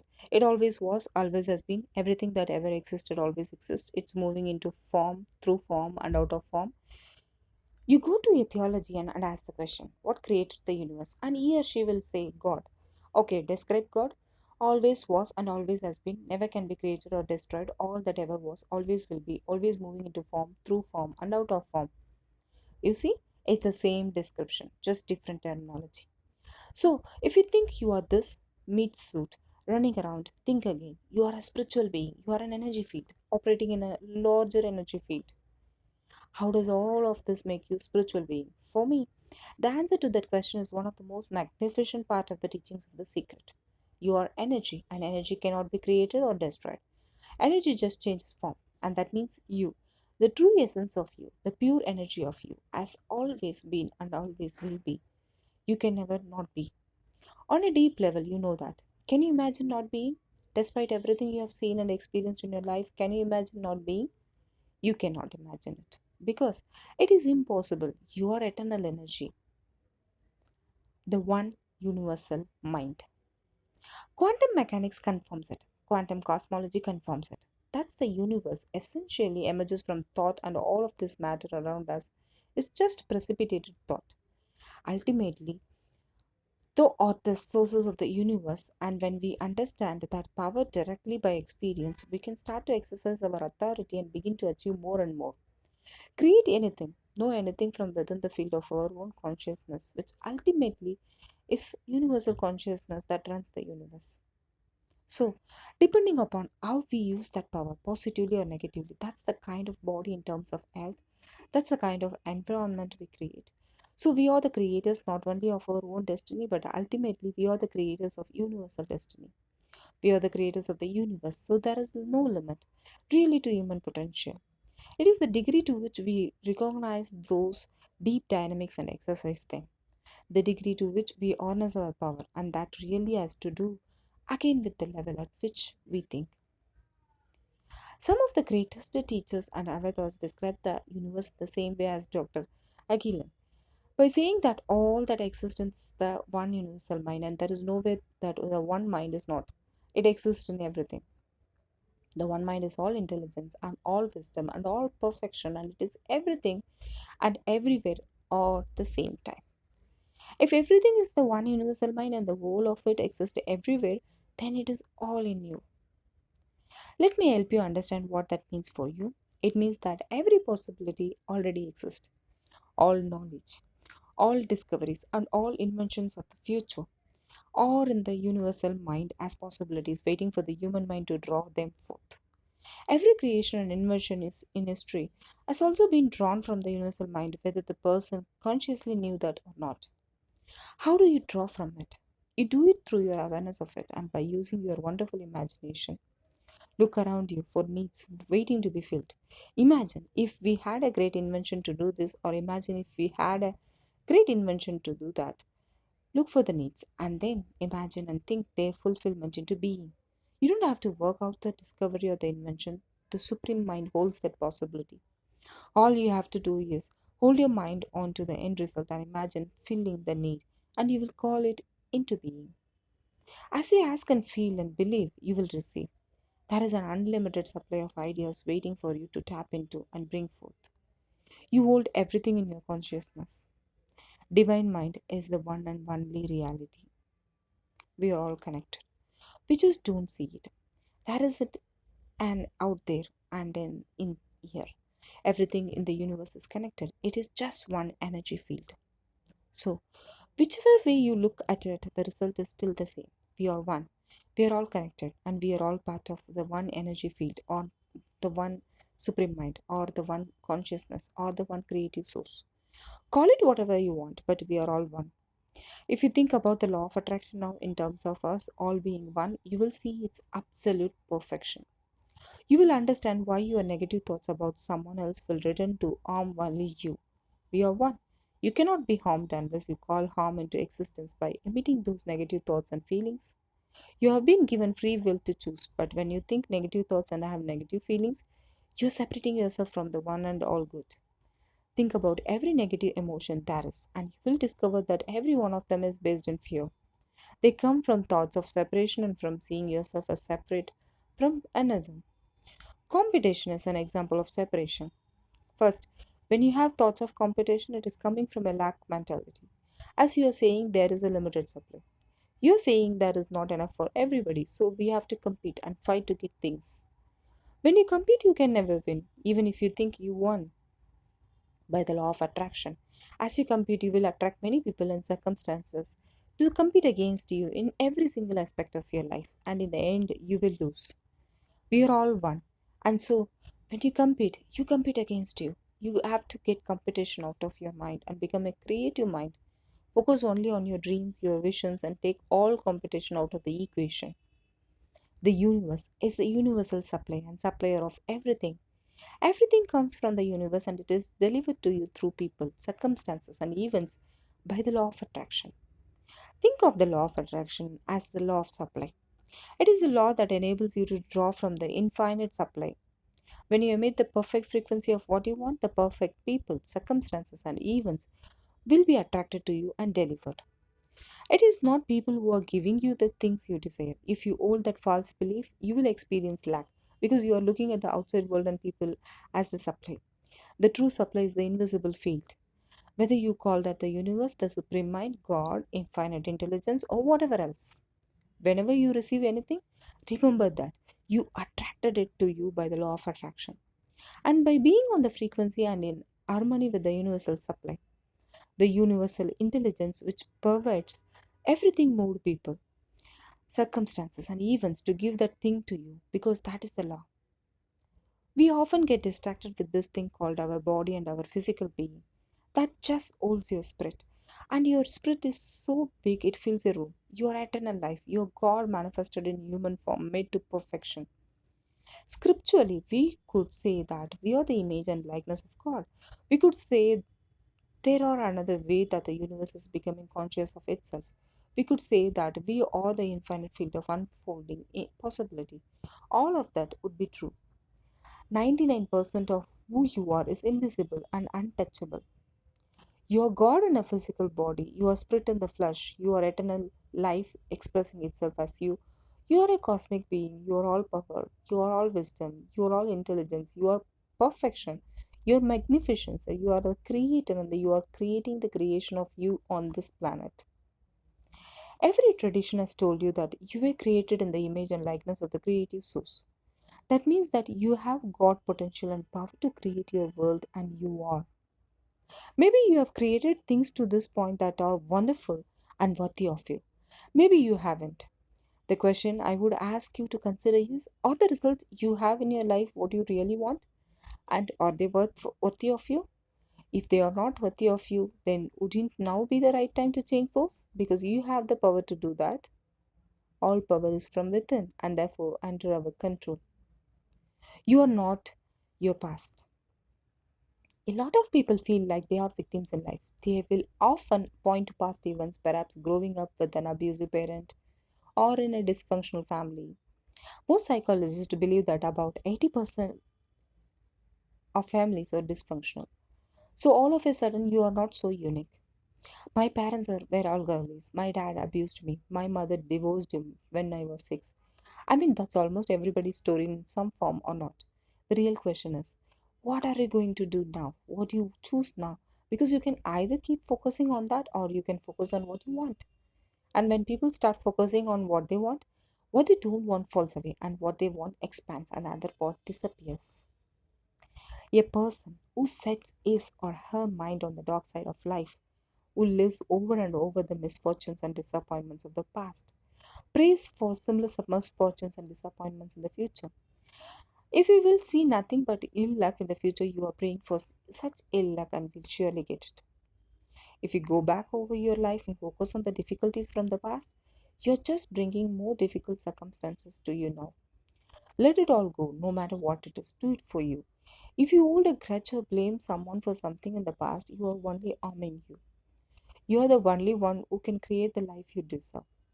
As you deliberately focus on what you want, as you begin to radiate good feelings, the law of attraction will respond.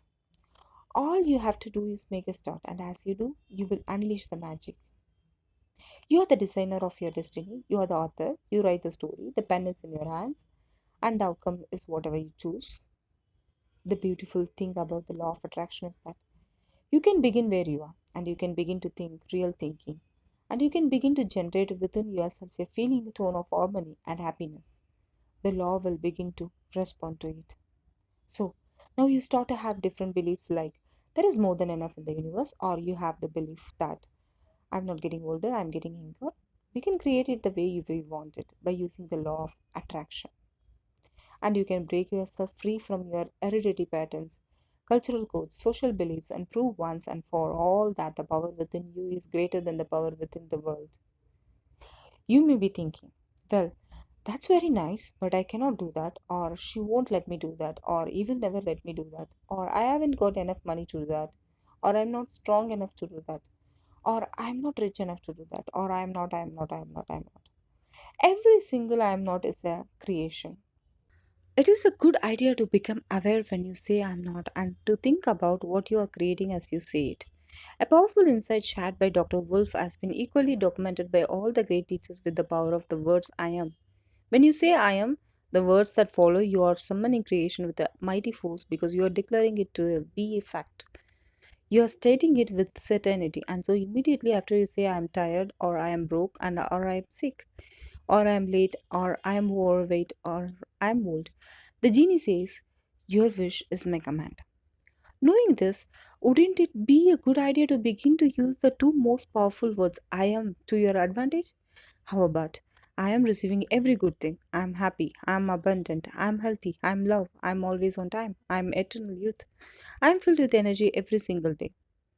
In his book, The Master Key System, Charles Hannell claims that there is an affirmation that incorporates every single thing any human being can want, and that this affirmation will bring about harmonious conditions to all things. He adds, the reason for this is because the affirmation is in strict accordance with the truth, and when truth appears, every form of error or discord must necessarily disappear. The affirmation is this: I am whole, perfect, strong, powerful, loving, harmonious, and happy. If it sounds like work to drag what you want out of the invisible and into the visible, try this shortcut. See what you want as absolute fact. This will manifest what you want with the speed of light. The second you ask, it is fact that in the universal spiritual field, and that field is all that exists. When you conceive something in your mind, know it is a fact. And then there can be no question about its manifestation.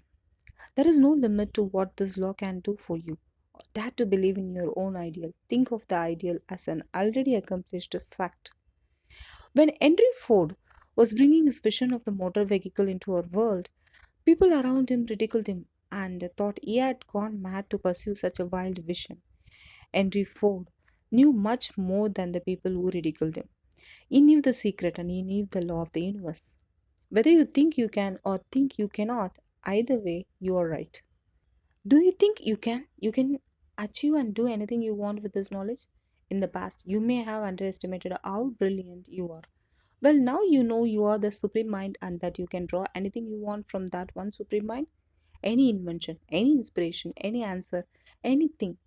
You can do anything you want. You are a genius behind description. So start telling yourself that and become aware of who you really are. Are there any limits to this? Absolutely not. We are unlimited beings. We have no ceilings. The capabilities and the talents and the gifts and the power that is within every single individual that is on the planet is unlimited. Be aware of your thoughts. All your power is in your awareness of that power and through holding that power in your consciousness. Your mind can be like a runaway steam train if you let it. It can take you off to thoughts of the past and then take you off to thoughts of the future by taking past bad events and projecting those into your future. Those out of control thoughts are creating too. When you are aware, you are in the present and you know what you are thinking. You have gained control of your thoughts, and that is where all your power is. So, How do you become more aware? One way is to stop and ask yourself, what I'm thinking now, what I'm feeling now. The moment you ask, you are aware because you have brought your mind back to the present moment. Whenever you think of it, bring yourself back to the awareness of now. Do it hundreds of times each day because remember, all of your power is in your awareness of your power. Michael Bernard Beckwith sums up the awareness of this power when he says, remember to remember. Those words have become the theme song of my life. To help myself become more aware, so I would remember to remember, I ask the universe to give me a gentle nudge to bring me back to the present whenever my mind has taken over and is having a party at my expense. That gentle nudge happens by me bumping myself or dropping something, a loud noise or a siren or an alarm going off.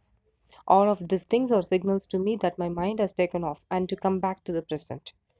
When I receive these signals, I stop immediately and ask myself what I'm thinking, what I'm feeling. Am I aware? And of course, in the moment I do that, I am aware. The very moment you ask yourself if you are aware, you are there, you are aware. The real secret of power is consciousness of power. As you become aware of the power of the secret and begin to use it, all of your questions will be answered. As you begin to have a deeper understanding of the law of attraction, you can start to make asking questions a habit, and as you do, you will receive the answer to each one. You can begin by using this book for that very purpose.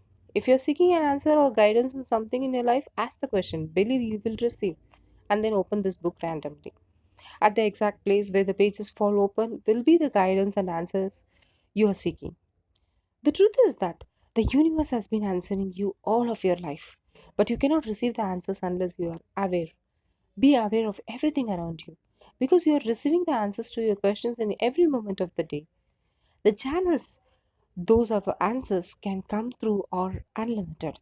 They could be delivered in the form of a newspaper headline that attracts your attention, or overhearing someone speaking, or a song on the radio, or signage on a truck passing by, or receiving a sudden inspiration. Remember to remember and become aware. I found in my own life and in others' lives that we do not think well of ourselves or love ourselves completely. To not love ourselves can keep what we want from us. When we don't love ourselves, we are literally pushing things away from us. Everything we want, whatever it may be, is motivated by love. It is to experience the feelings of love in having those things youth, money, the perfect person, job, body, or health. To attract the things we love, we must transmit love, and those things will appear immediately. The catch is to transmit the highest frequency of love. You must love yourself, and that can be difficult for many. If you focus on the outside and what you see now, you may trip yourself up because what you see and feel about you now is the result of what you used to think. If you don't love you, the person you see now is likely to be full of faults that you have found in yourself. To love yourself fully, you must focus on a new dimension of you. You must focus on the presence inside of you. Take a moment and sit still. Focus on feeling the life presence inside you. As you focus on the presence within, it will begin to reveal itself to you. It is a feeling of pure love and bliss, and it is perfection. That presence is the perfection of you. That presence is the real you. As you focus on that presence, as you feel, love, and praise that presence, you will love yourself fully, quite possibly for the first time in your life. Anytime you look at yourself with critical eyes, switch your focus immediately to the presence within, and its perfection will reveal itself to you. As you do this, all imperfections that are manifested in your life will dissolve because imperfections cannot exist in the light of this presence. Whether you want to regain perfect eyesight, dissolve disease, and restore well being, turn poverty into abundance, reverse aging and degeneration, or eradicate any negativity, focus on and love the presence within you, and perfection will manifest. The absolute truth is that I is perfect and complete. The real I is spiritual and can therefore never be less than perfect. It can never have any lack, limitation, or disease. Chapter 10. The Secret to Life. There is no blackboard in the sky on which God has written your purpose, your mission in life. There is no blackboard in the sky that says Neil Donald Walsh, and some guy who lived in the first part of the 21st century, and then there is a blank. And all I have to do to really understand what I'm doing here, why I'm here, is to find that blackboard and find out what God really has in mind for me. but the blackboard doesn't exist. So your purpose is what you say it is. Your mission is the mission you give yourself. Your life will be what you create it as. And no one will stand in judgment of it now or ever. You get to fill the blackboard of your life with whatever you want. If you have filled it with the package from the past, wipe it clean. Erase everything from the past that does not serve you and be grateful it brought you to this place now and to a new beginning. You have a clean slate and you can start over right here, right now, find your joy and live it. It took a lot of years for me to get this point because I grew up very much with this idea that there was something I was supposed to do. And if I wasn't doing it, God wouldn't be happy with me. When I really understood that my primary aim was to feel and experience joy, then I began to do only those things which brought me joy. I have a saying, if it ain't fun, don't do it. Joy, love, freedom, happiness, laughter. That's what it is. And if you just experience joy sitting there and meditating for an hour, by golly, do that. If you experience joy eating a salami sandwich, then do that. When I pet my cat, I'm in a state of joy. When I walk in nature, I'm in a state of joy. So I want to constantly put myself in that state. And when I do, then all I have to do is have the intention of what I want and what I want manifest. Do the things that you love and that bring you joy. If you don't know what brings you joy, ask the question, what is my joy? And as you find it and commit yourself to it, to joy, the law of attraction will pour an avalanche of joyful things, people, circumstances, events, and opportunities into your life. All because you're radiating joy. So, inner happiness actually is the fuel of success. Be happy now, feel good now. That's the only thing you have to do. If that's the only thing you get from reading this book, then you have received the greatest part of the secret. Anything that makes you feel good is always going to be drawing in more. You are reading this book right now. It's you that drew this into your life, and it's your choice whether you want to take it and utilize it. If it feels good, if it doesn't feel good, then let it go. Find something that feels good, that resonates with your art. The knowledge of the secret is being given to you, and what you do with it is entirely in your hands. Whatever you choose for you is right. Whether you choose to use it or whether you choose not to use it, you get to choose. The freedom of choice is yours. Follow your bliss, and the universe will open doors for you where there were no only walls. When you follow your bliss, you live in a constant space of joy. You open yourself to the abundance of the universe. You are excited to share your life with those you love, and your excitement, your passion, your bliss become contagious. That's what I'm doing almost all the time, following my excitement, my passion, my enthusiasm, and I am doing it throughout my day. Enjoy life because life is phenomenal. It is a magnificent trip. You will live in a different reality, a different life, and people will look at you and say, what do you do different from me? Well, the only thing that is different is that you walk with the secret. And then you can do and have and be things that people once said that's impossible for you to do and have and be. We are really now moving into a new era. It is the era where the lost frontier is not space, as Star Trek would say, but it's going to be the mind. I see a future of unbounded potential, unbounded possibilities. Remember, we are using at mass 5% of the potential of the human mind. 100% human potential is the result of proper education. So imagine a world where people are using their full mental and emotional potential. We could go anywhere, we could do anything, achieve anything. This time on our glorious planet is the most exciting time in history. We are going to see and experience the impossible becoming possible in every field of human endeavor and on every subject. As we let go of all thoughts of limitation and know that we are unlimited, we will experience the limitless magnificence of humankind, expressed through sport, health, art, technology, science, and every single field of recreation. See yourself with the good that you desire. Every religious book tells us that. Every great book on philosophy, every great leader, all the avatars who have ever lived. Go back and study the wise ones. Many of them have been presented to you in this book. They all understood one thing. They understood the secret. Now you understand it. And the more you use it, the more you will understand it.